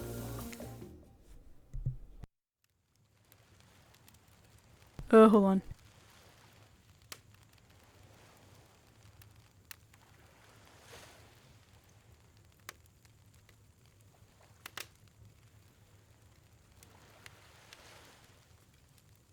Oh my goodness. You take a seat on a comfortable log, feeling the fire's heat against your skin, and wait for other killers to take their places, wondering who will want to tell a story this time. Will narrator tell a story? I bet they've got a stunningly creative mind. Hey, you think, are they allowed to simply place thoughts in my mind like this? Doesn't seem fair. Everyone makes their way in, but something unexpected happens. Nothing. Nothing happens. Something almost always seems to be happening here, so nothing is probably not a great sign. Oh, cool. And now everyone is looking at you. So, you know, do something. Should I pick someone to tell a story, or could we play charades? Boggle? Well, we were actually thinking, why don't you tell us a story? Wraith points his spine and skull thingamajig at you. You duck out of its way. Who knows what that thing can do? Probably shoots lasers. Try not to bore us. We're just very interested in you. Don't speak for me, Huntress.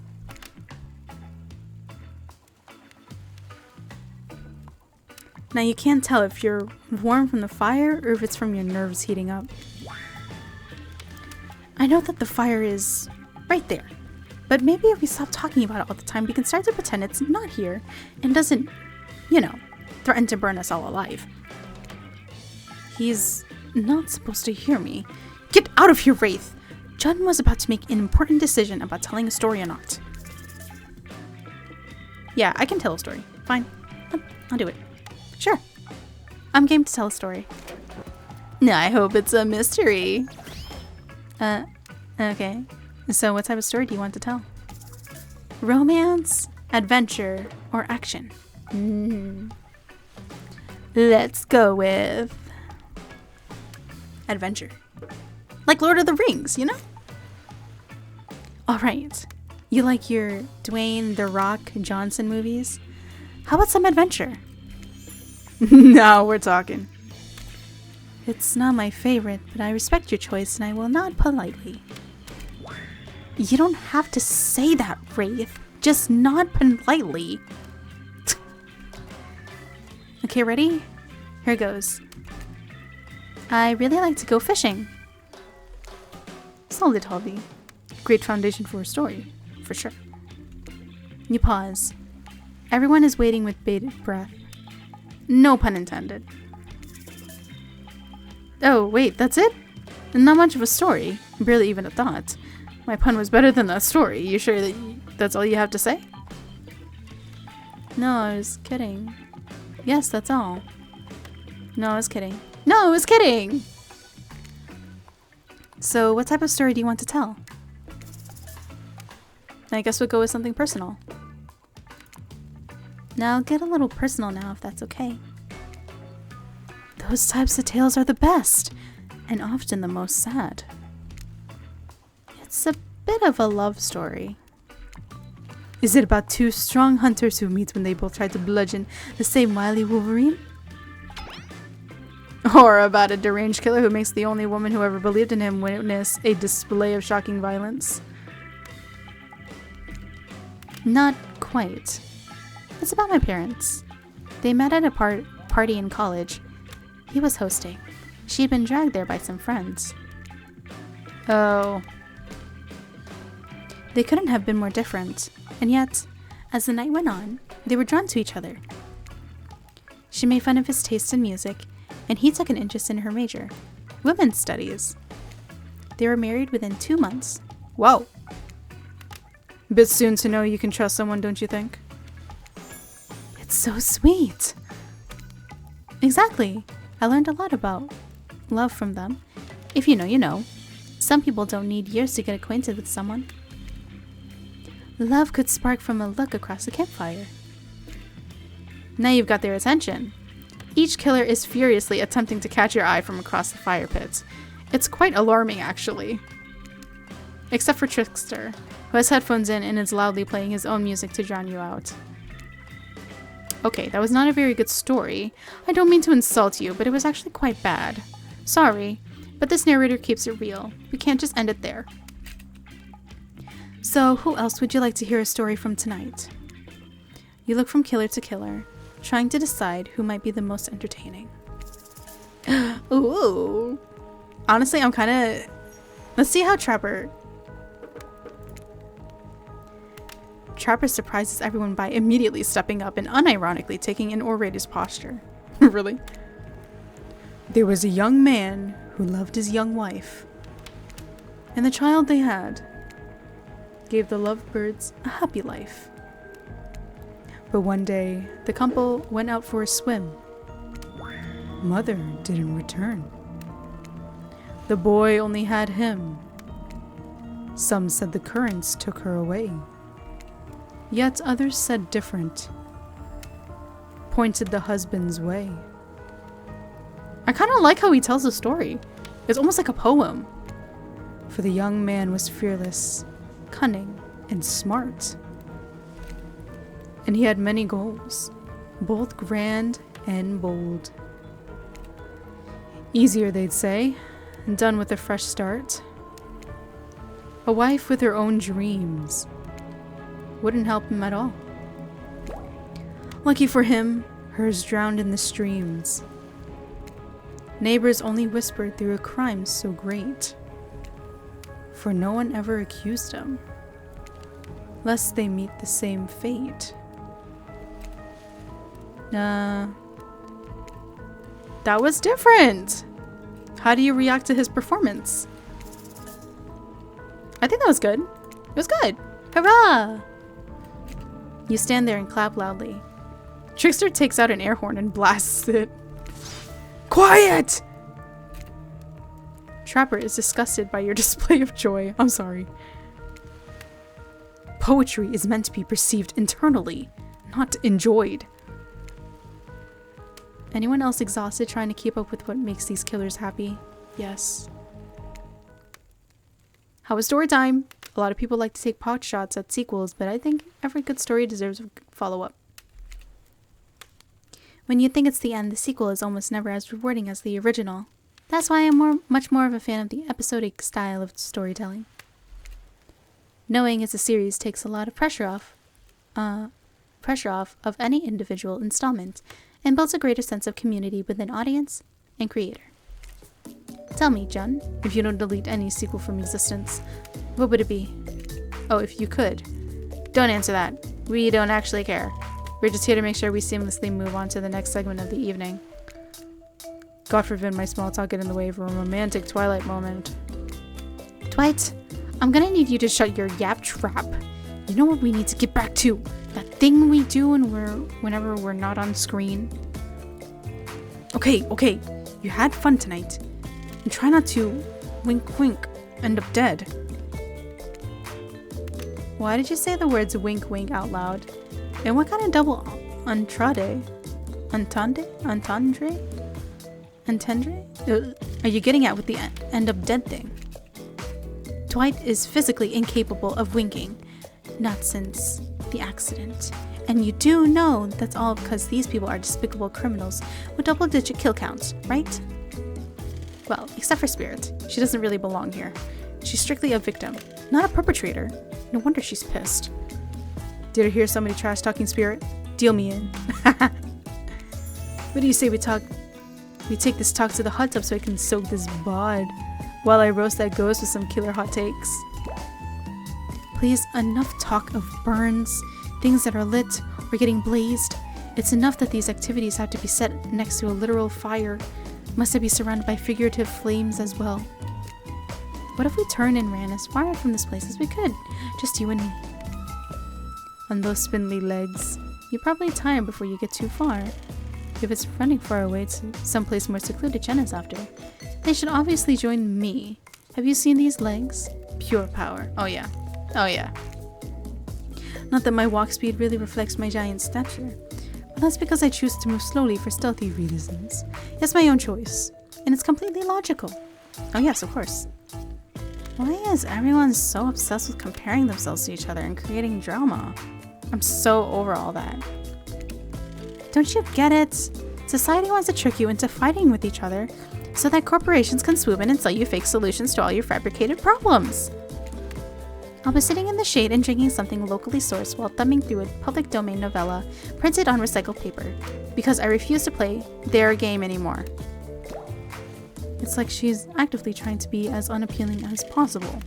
Does it really turn anyone else on? Does it really turn anyone else on or just me? Despite Trapper's insatiable appetite, it seems his attention, along with the attention of everyone else, is on you, for the moment. If you could, I don't know, just pick one of us.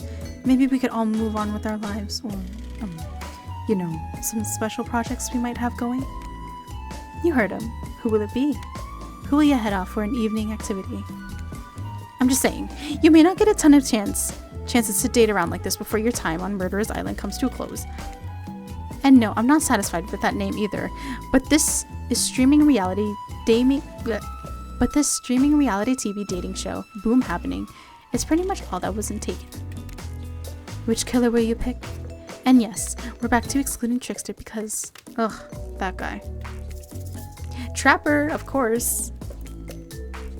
Trapper? I'm glad you finally decided to take this seriously and make an effort. My throat. Don't disappoint me. Or do. My fish haven't eaten in days. He has fish? Cute.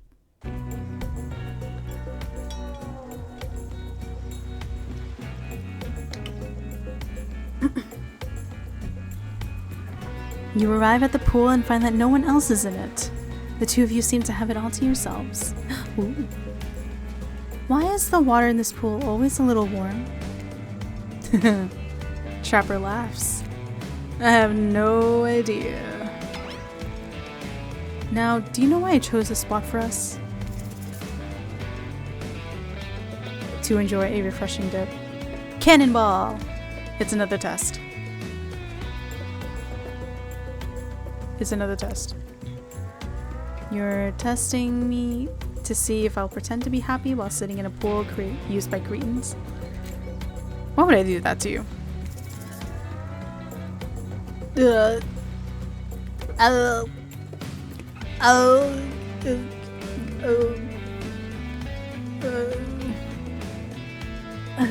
Inconvenience?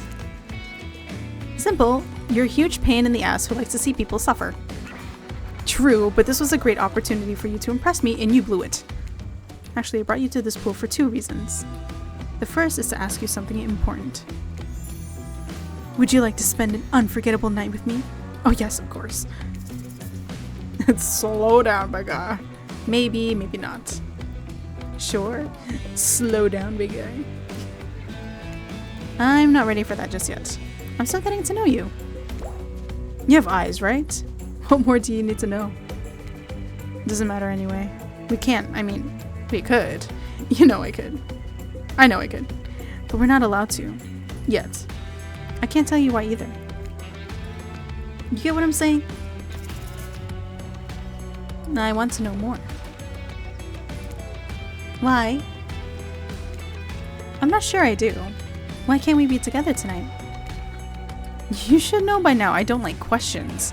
Way to end the day like a big dumbass, you stupid dumbass. I'm leaving. No, Trapper, I'm sorry! Trapper leaves the pool with a big smile after the water inexplicably gets warm again. Hey, wait a second, Trapper. You never told me the second reason you brought me to this pool. Oh yeah. The chlorine is great for washing off blood. Especially those in hard-to-reach places. You know how it is. No, I don't know, but thank you for telling me. FYI, if you do know how it is, you should keep it to yourself. Damn it. See those dweebs, Doug and Claudia, waving at us. I think we both need to head off to the volleyball court. He's right. Dry off and go to the volleyball court. And later, you're really gonna want to scrub your own hard-to-reach places with actual soap. Chlorine is no match for whatever Trapper gets up to in these pools. Yeah. The gang's all together again on the volleyball court. Seems like only yesterday you were sitting on the sidelines watching everyone get sweaty. That's because it was? Oy. Feels like I've been here a lot longer than that, actually. It's so late that the sun is already beginning to rise. Better get this over with quickly so that I mean you, can get some beauty rest. I do not recommend the eternal damnation of perpetual narratordom. Good thing you've really used your time well since then. Really getting to know the gang, the brain, the mogul, the basket case, the psychotic bunny girl. You know, the 4 types of people. Anyway, everyone is gathered on the volleyball court for a new type of game. Pitch your dream date and see who Jen chooses. Who's ready for a round robin? Oh, round, are we talking? No, not to eat, Huntress. Each killer gets 2 minutes to tell you about the dream date they have planned for you tomorrow. In no particular order, which is a weird thing to mention, right? Almost like the order does matter. Spirit, why don't you go first? Get this over with and then you can go back to your reading book. Stop talking. Hit us, Spirit. Figuratively! Damn it, Dwight! You gotta watch your words with these people! Tomorrow, you'll spit in the face of a god, die, and be reborn anew. That's it? If you're not intrigued by that, I don't want you. Go draw crayon art with Trapper, or dig up whatever mysteries with Wraith. I don't know what these guys do all day. Do you want to at least specify which god you'll be spitting in the face of? All of them! Okay then, so hydrate tonight if you intend to hang with Spirit. Anyway, Wraith? Well, I don't know. I'd really prefer to just tell Jen privately. I don't really know what's going to work with these game mechanics. What if you just whispered it to Jen? Wraith considers this for a long moment. Too long. That's fine. Without moving, Wraith lowers his voice to a barely audible whisper. Tomorrow, we have to find my bell. And then I can finally tell you what I've been working on. It's going to be really special. The kind of thing where we will really bond. And maybe finally get off this island. Our goal here is to figure out why we are here. I do want to go with Wraith. But I also want to go with Trapper.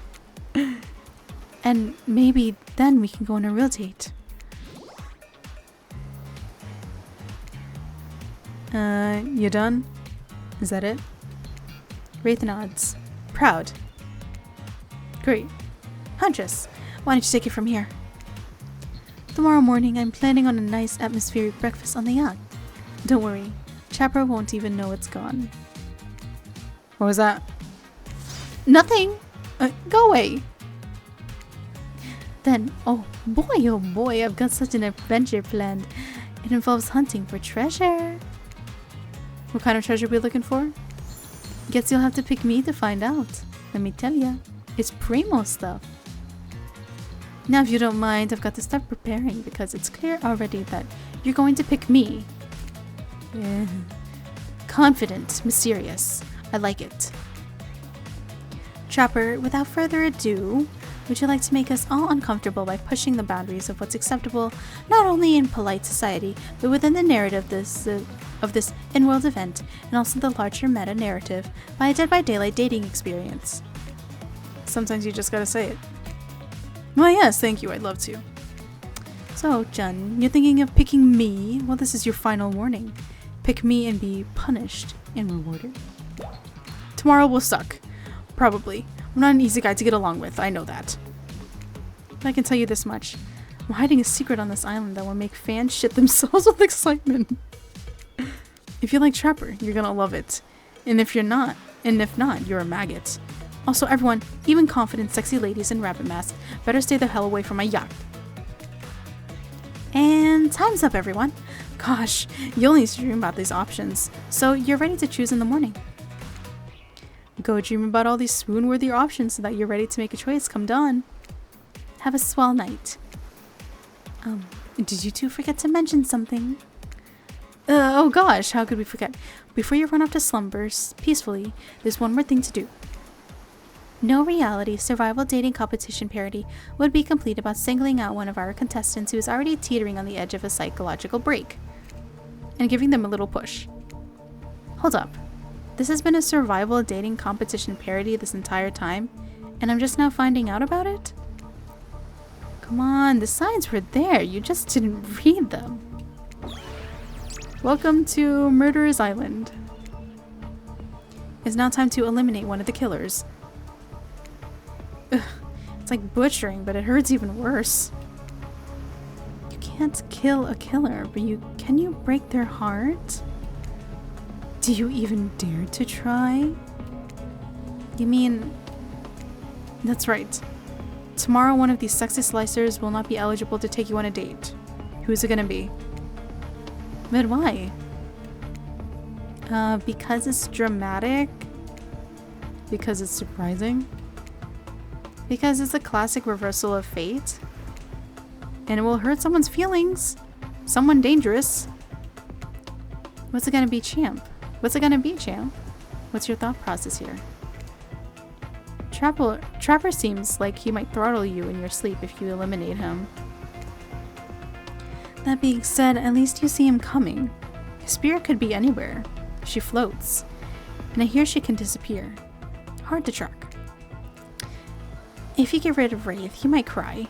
And although I support normalizing men crying and being vulnerable, it just seems like he might be an ugly crier. Huntress. She might pretend to be okay with it, but then you'll start seeing her behind every tree. What I'm trying to say is, I don't envy you, boss. So which sociopath are you eliminating?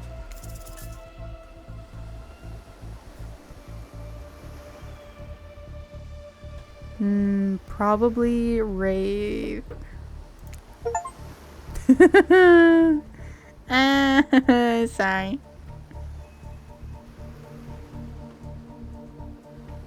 Hold on just a second.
Okay.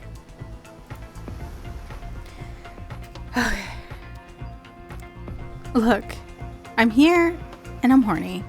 And I'm not really positive, and I'm not really getting positive reinforcement from you, Wraithy Poo. Wraithy Poo? What? Please don't take this personally. It's just my opinion of you and who you are and what you're about deep down as a person. And how I don't like it. give me something, you know. A kiss, a wink, hold my hand.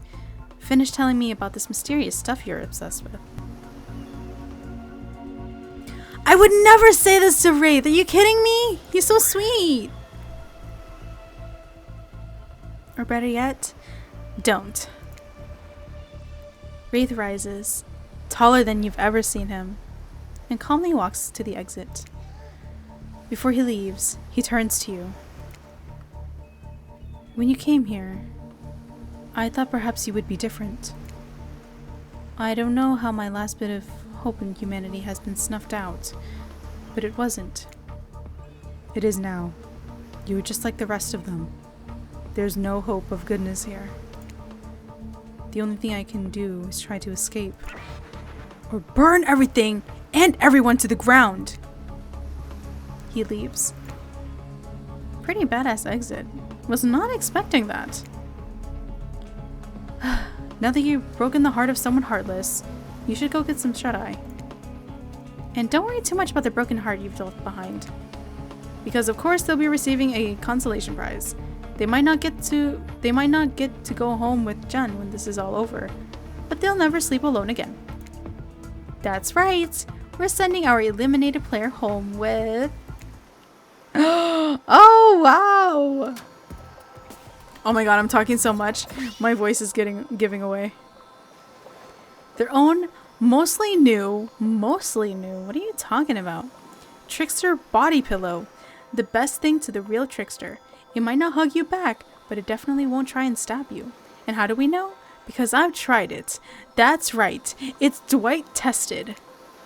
Claudette approved. I hope you sleep well tonight, Jen. You're my hero for what you've accomplished. How can you sleep tonight knowing what you've done? No, not because of the guilt. I mean knowing that there's a legit homicidal maniac who hates you so close by. How can you sleep tonight knowing what you'll do tomorrow? I don't know how you do it, but you better go before Dwight and Claudette come back and put you to sleep themselves. You know those two. Schedule. Blech. Wow, what a crazy way to end the day. An elimination? I didn't even know it was that kind of a game. Let's check in with everyone, especially with our loser. Everyone deserves a send-off. We'll see how things go tomorrow, I suppose. I'm not expecting anything. I tend to shut my mind off during hard times. I know I seem all excited and devil may care, but the truth is I'm really a pessimist at heart. That tends to happen when your mother is skewered by an elk when you were young. Yeah. How do you know? Wild guess. It's also the only thing you talk about. If you'll excuse me, I think I saw a raccoon over there in that tree, and I'm feeling peckish. I know I said some things when Jen kicked me to the curb, and I just want to say I'm embarrassed for how I acted. Not what I said though, I stand by it. I want everyone here to burn. How would I say things are going? It's a matter of perspective. If Jen's goal is to impress me, things are going poorly. Oh no. If Jen's goal is to get themselves killed, they're doing an amazing job. Did I think there was a chance I might get eliminated? Yeah, I did. Did I care if I got eliminated? Not even a little. Does the volume of words I spend talking about how much I care about things, I don't care about things, signify a deeper yearning within me to be seen, heard, and validated by those around me? Nah. She's so cute. What? No, you're not a part of this. You don't get a confessional. That's cool, man. I'm not a part of anything, you feel me? I'm not a cog in anyone's machine. I'm my own machine. This whole thing is pretty cute though. Charmingly low budget, old school marketing vibes. Not gonna lie, kinda wish I wasn't so busy right now. I'd definitely be down with a reality show style dating competition with survival elements. But I got my new album, upcoming tour, finalizing the new sneaker line, introducing a limited series of my life, starting a new social media NFT crypto app, and doing these private gigs over on IP Island. My dudes, you gotta come check it out. IP Island, it's dope.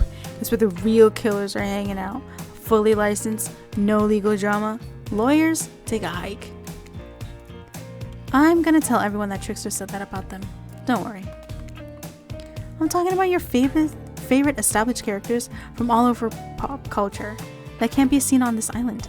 Hell, you probably can't even mention them, like Don't you say it!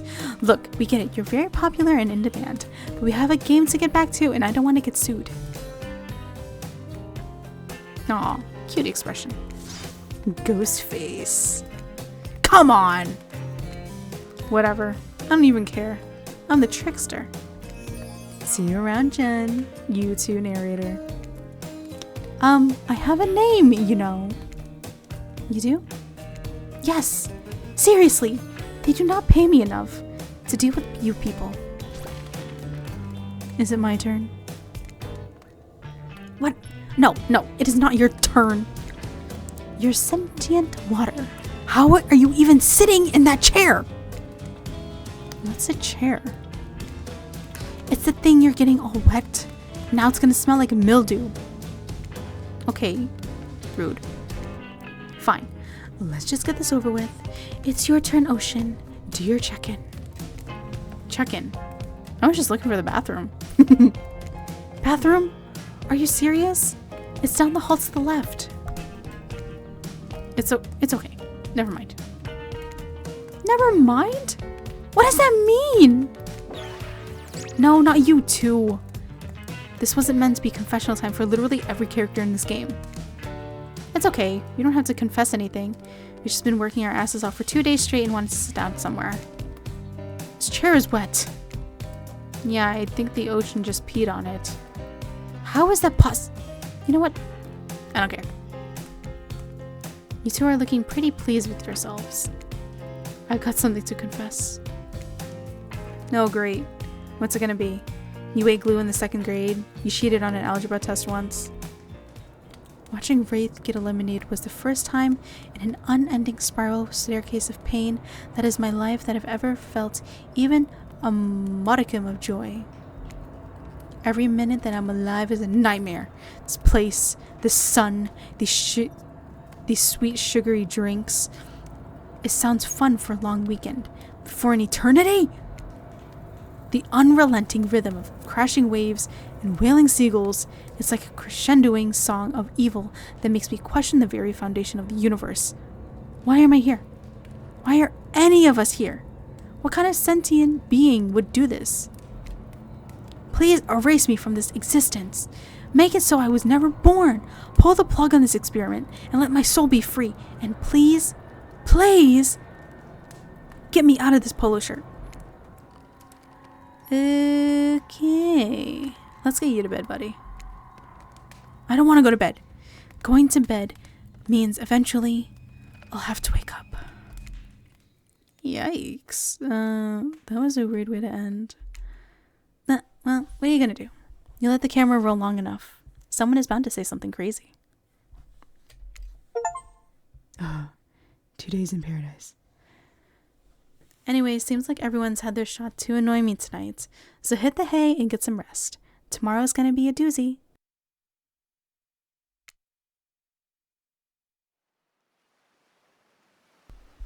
Soft sunlight warms your skin, nudging you awake.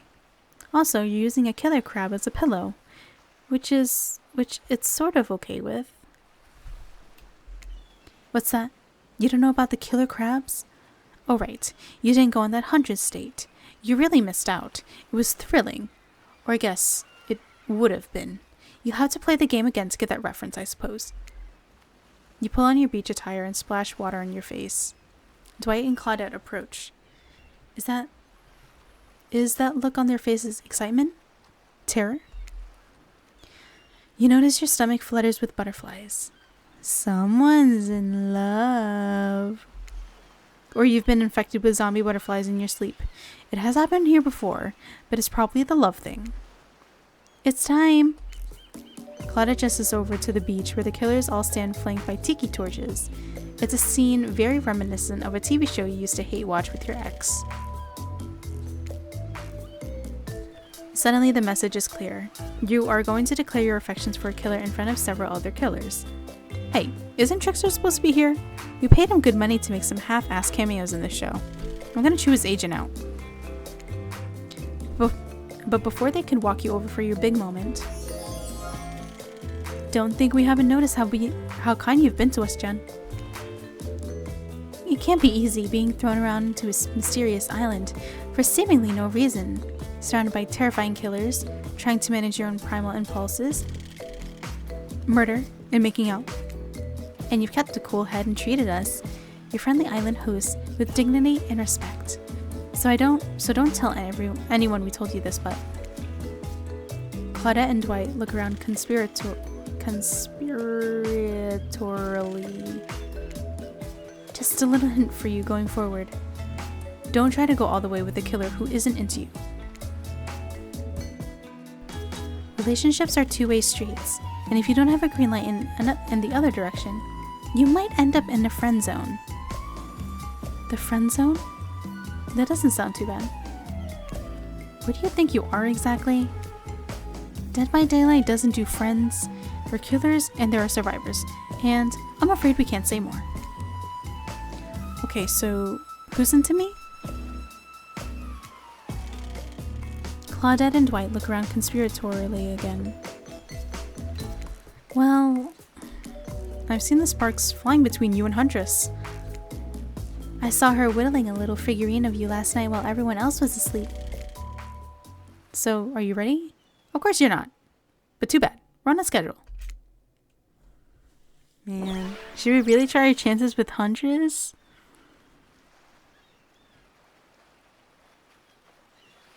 Or do we continue going to trap her? I really want to go with Trapper. You make your way over to the row of hotties. Claudette and Dwight stand off to the side, hands behind their backs. It's been quite the 48 hours, but there are clearly sparks in the air, and I'm not just talking about this rusty chainsaw, though I do recommend staying away from those sparks. It's time for a newcomer to confess their love. Wait, I have to do a drum roll for this. No, you don't. But who cares?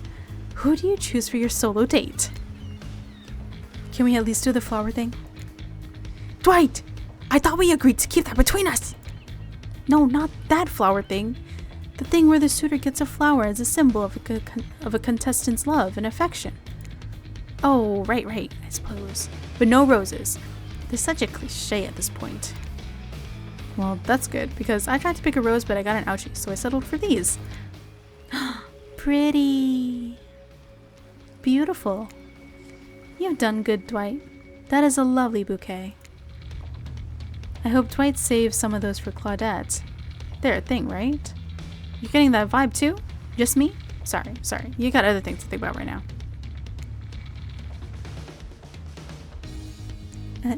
Who do you select to receive these flowers and spend the day with you today? Oh.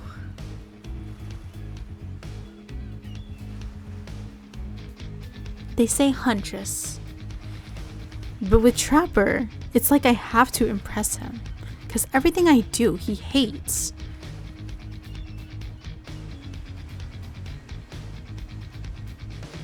Let's take a chance with Trapper again. I really want to actually like succeed in Trapper's route.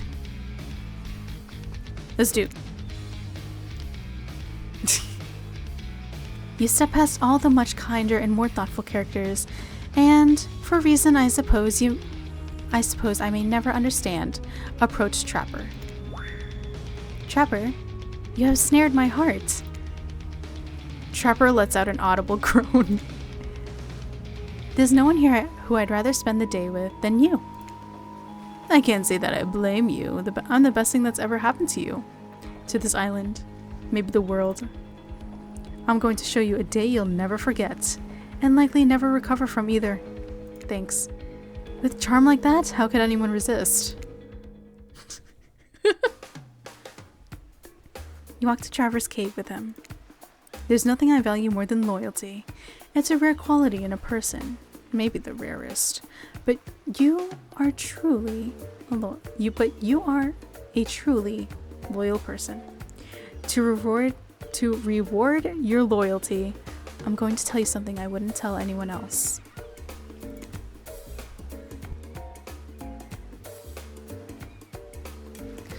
If I offer you the chance to hurt somebody today, be very careful who you agree to hurt and who you don't. Everything depends on that. Also, I'm going to spare you the indignity of playing a stupid game, talking about our feelings, or accidentally getting yourself killed. Loyalty deserves that much. We've already had a chance to get to know one another a little bit, but I think we have some work left to do today. So I'm going to ask you an important question, then I'm going to let you ask me one. What is it you desire most from this island?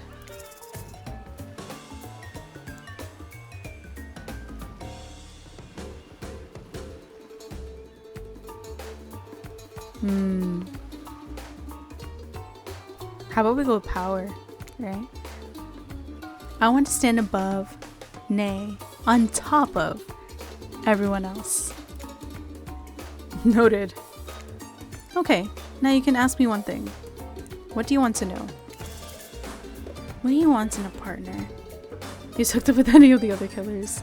To learn about his family.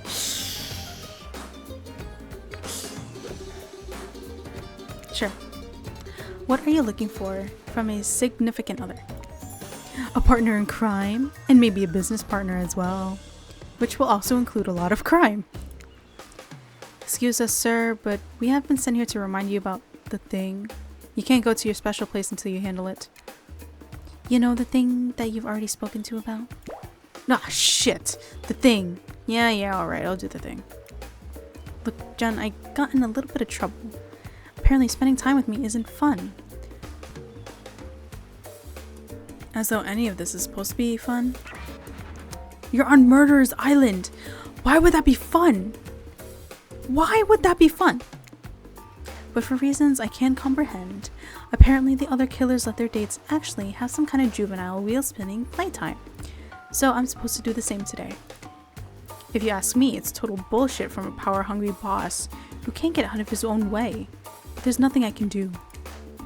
So you're going to play a little game. Around this island, there are some hidden bear traps. A lot of hidden bear traps, actually. Some would say too many bear traps. Those some are wrong. Your job is simple. Spot them all, run around, sing a song, skip, or dance, or whatever. I don't care what dumb stuff you add to this. Just make sure you catch every trap. Got it? Good. Spot that trap!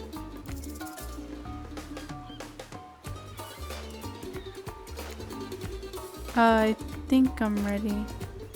Oh. Perfect.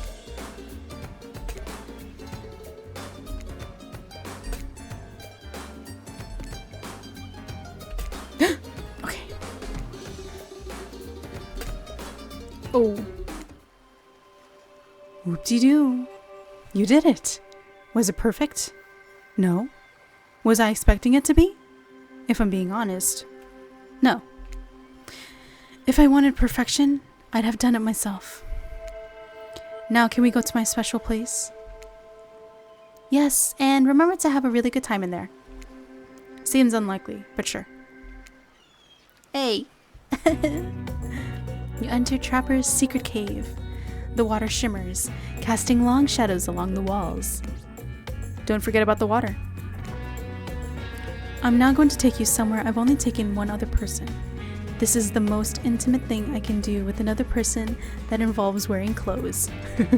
Well, with clothes, but without murder. I hope you appreciate the trust I'm putting in you now. I love the music. Trapper walks over to a barricaded section of the cave wall and starts ripping off secured boards like they're popsicle sticks. Now, it's pretty hot. It's pretty hot, right? Yeah! It's okay to admit it's hot. Here's a rich, sentient piece of marble. Soak it in blood on a cart. This tunnel is very important to me and my family. Would you like to see it now? No. Only if you promise us not to kill you. Yes!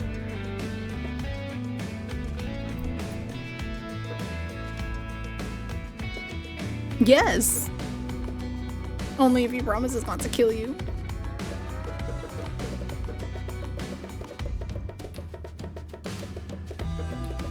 Do I play around with him? Let's play around with him. I'm not going into a dark tunnel with you unless I have your word you won't kill me.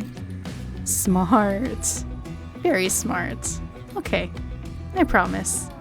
And I assure you my promises mean something. I am a man of my word. You prepare to enter this special, mysterious tunnel. The secrets it must hold. The excitement is almost too much. What the hell? This is it? It's just an old mining cave. It's dirty, it's smelly. The rats are the size of wombats. Spending a single minute here is 5 minutes too long. And Trapper obviously could not be more proud of it. I didn't even know he could smile like that. This is where I feel most comfortable. And I'm finally willing to truly get real with you inside these walls. Will you do the same with me? Will you share something real? Maybe something about yourself that you don't like to tell others? I'll do the same after. Take my advice. Share something with him. So what do you want to share with me? True romantic heartbreak, meaningless elementary school problems, or your darkest secret? Okay, I guess darkest secret, I don't know what that is. Ugh, my darkest secret is that I know everything about you, Evan Macmillan. Everything. Oh, he doesn't like being called Evan. I didn't even know that was gonna come up. I know what turns you on. I know why you love this mining cave.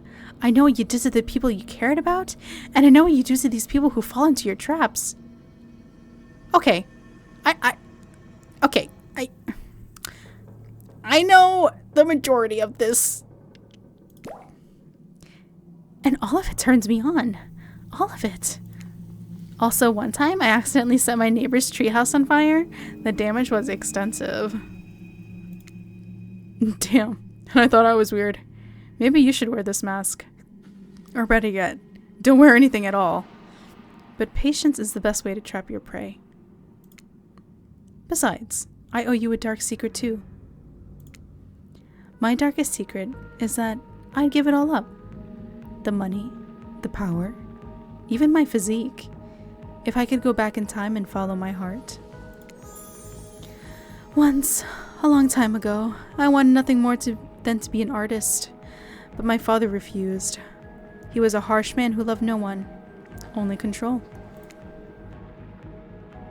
He did make me the man I am today, though, so it was worth it, don't you think? Tell him his father sounds awful. Tell him there's still time to follow his dreams. Tell him his father raised him right.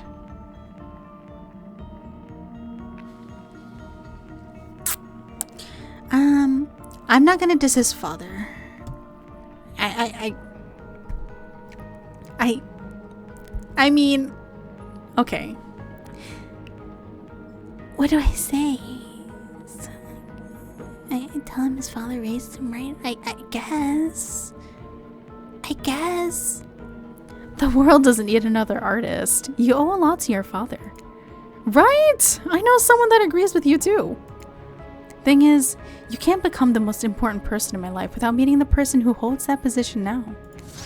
That's right. I brought you here to meet him. This is my father.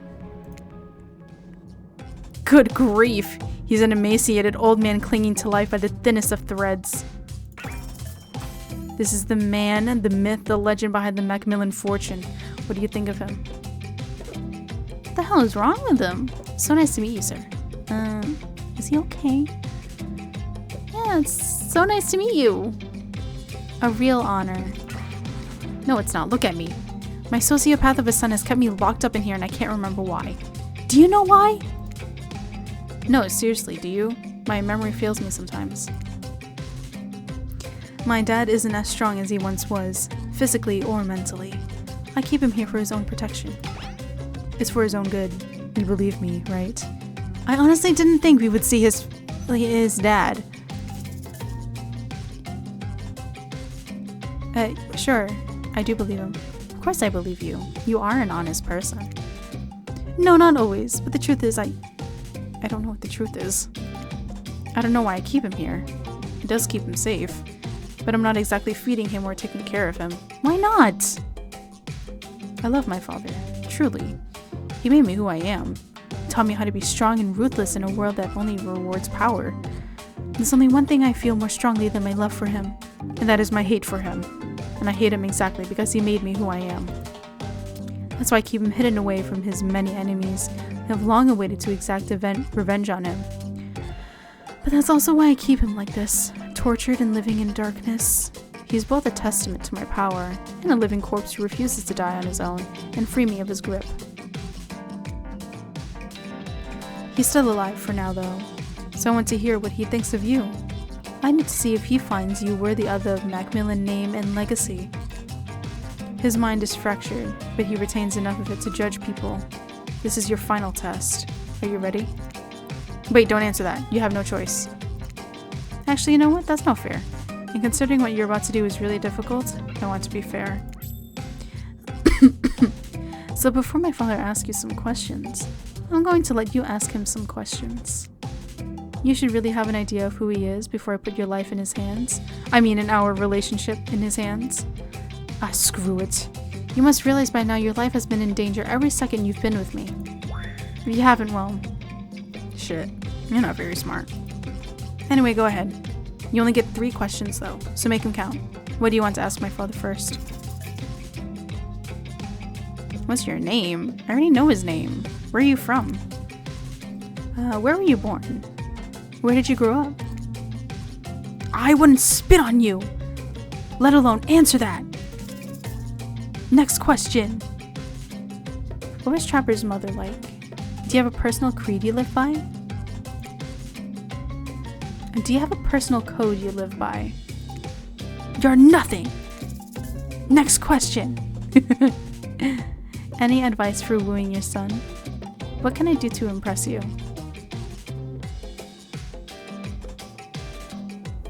What can I do to impress you? Is there anything I can say or do to make me like you, sir? To make you like me, sir? You sound like a maggot. No more questions from you! Well, that was fun to watch. On this island, we call it the full father Macmillan experience. I hope that was as illuminating for you as I meant it to be. It was necessary though, trust me. Still, I would like to apologize. Usually my father is much meaner. He must be going soft. Maybe he's just saving his best, most honest self for his questions. Hey Dad, it's your turn. You can ask her anything you want. Now, answer right and we can take things to the next level. Answer wrong and, well, just answer right. Go ahead, Father. Would you ever let someone stand in the way of what you want? Never. No, never. Good answer. What do you truly want from my son? Love? A partner in crime? I don't even know. Partner in crime. Same thing he wants. A partner in crime. Do you mean that literally or metaphorically? Yes.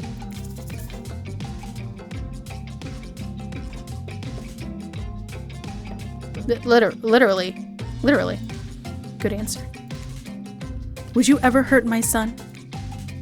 Physically or emotionally?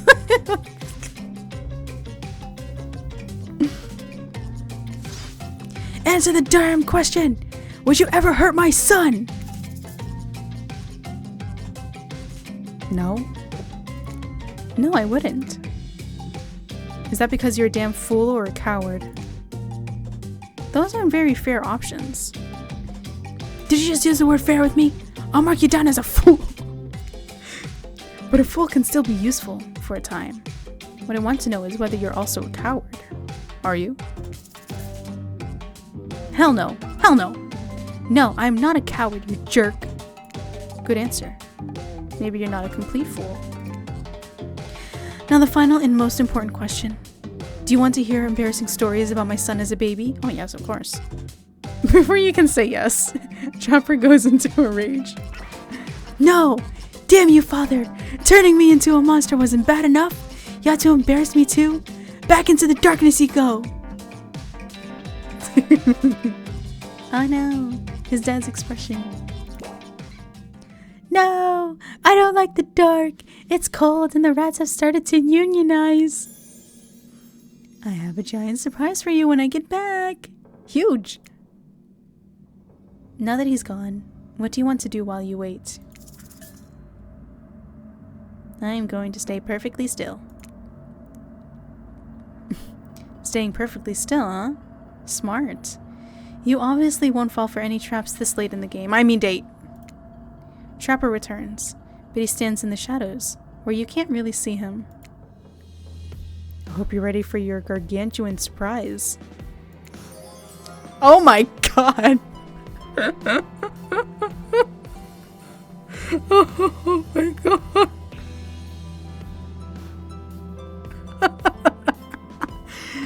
Wow, that is definitely the smallest Speedo he can possibly pull off without getting us an adults-only rating.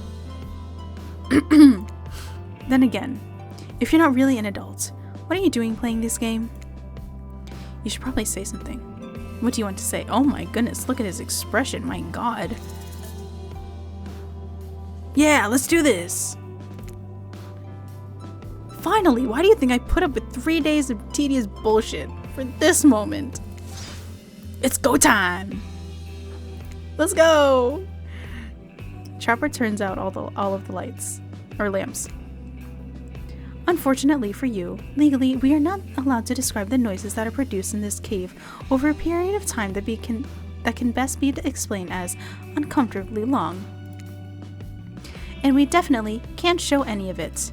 People would go blind, voluntarily.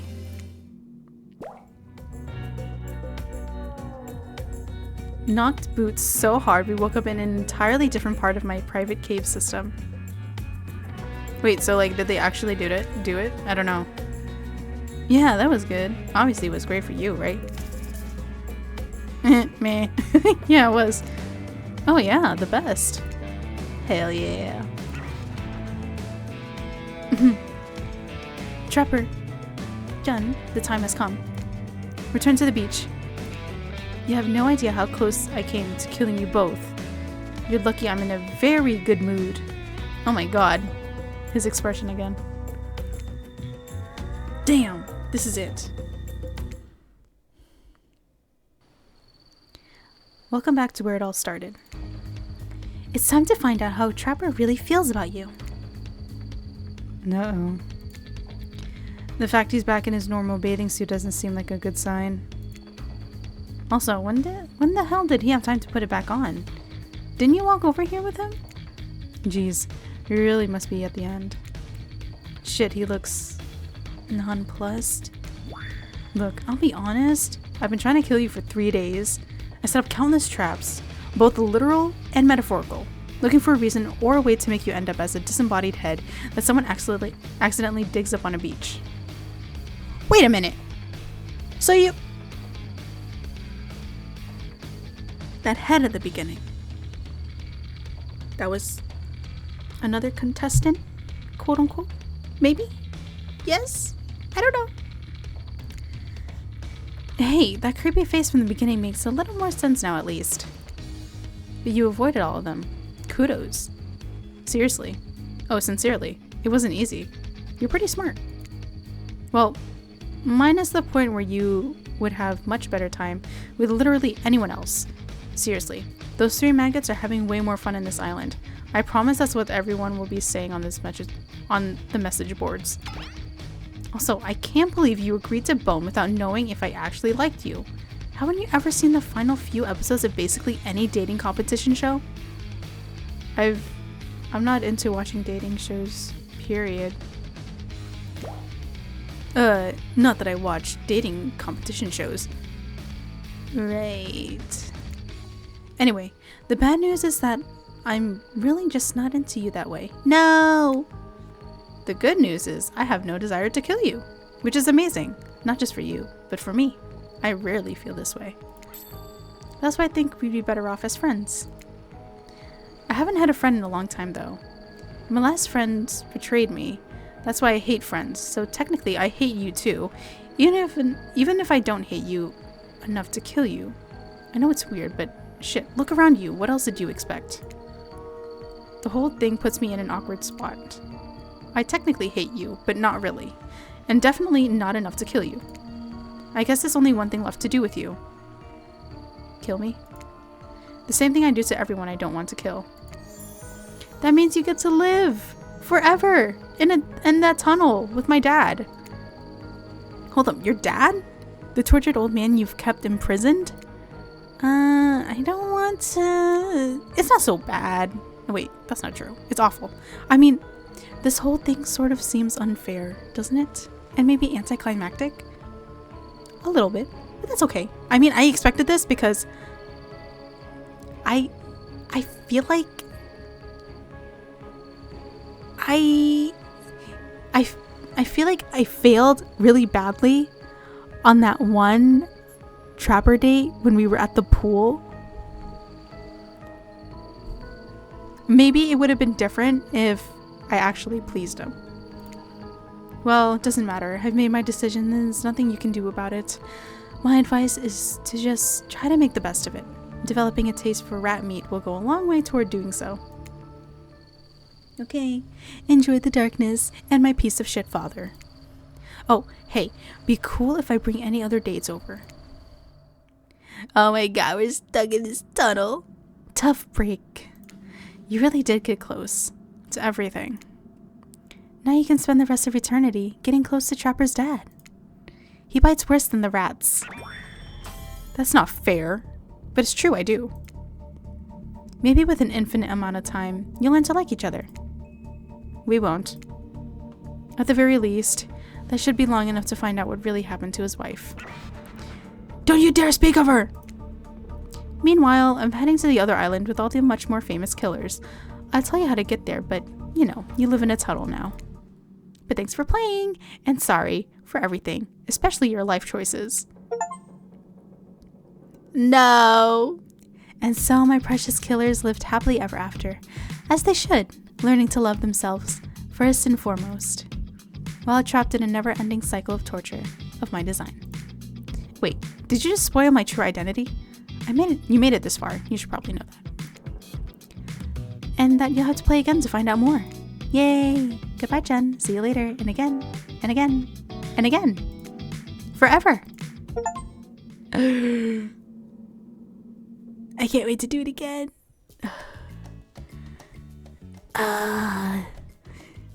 My throat.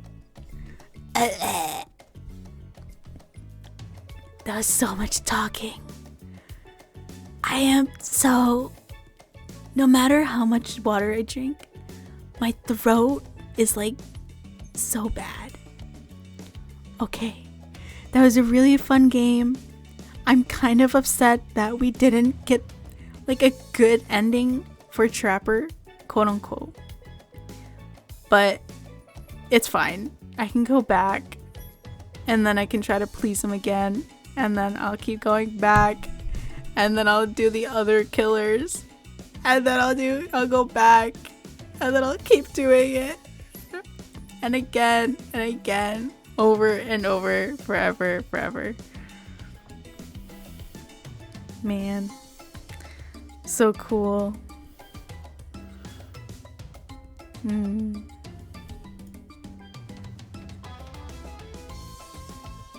Wow, this is amazing. They actually had the person who made the music for the original game on this. It's so cool.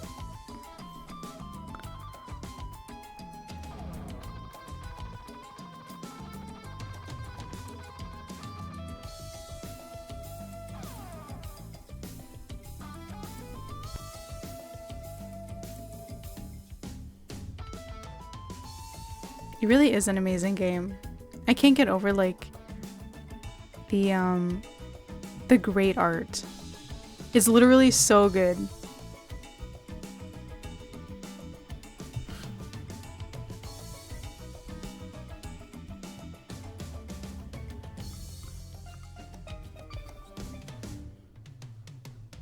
It kind of makes me wanna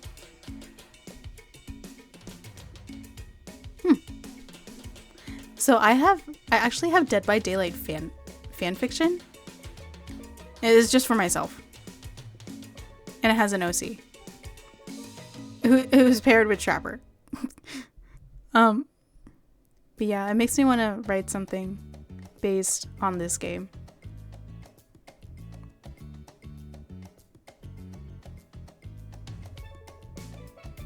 Oh my goodness. Look at all the people who worked on this. It's amazing.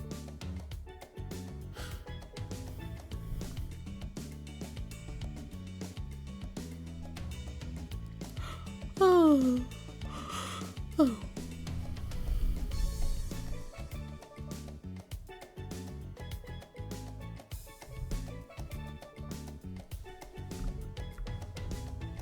Thank you for playing. Yay! Thank you for making this game.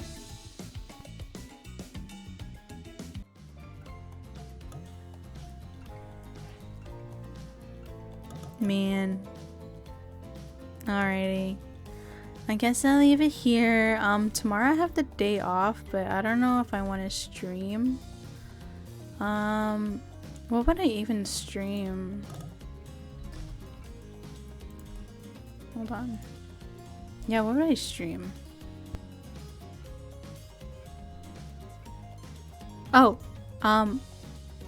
if I do have time tomorrow, I can probably do The Sims. I think that'd be good. We can start looking at me and the maidens in the house and see how chaotic it is. And then cry about the taxes that I have to pay afterwards. So yeah. Hope you guys have a good night. And take care. And I'm probably gonna... I'm either gonna... Like... I don't know what I'm gonna do. I'm probably just gonna knock out, honestly. And drink a lot of water. Because my throat hurts. Okie dokie. Bye everyone. Thank you for coming.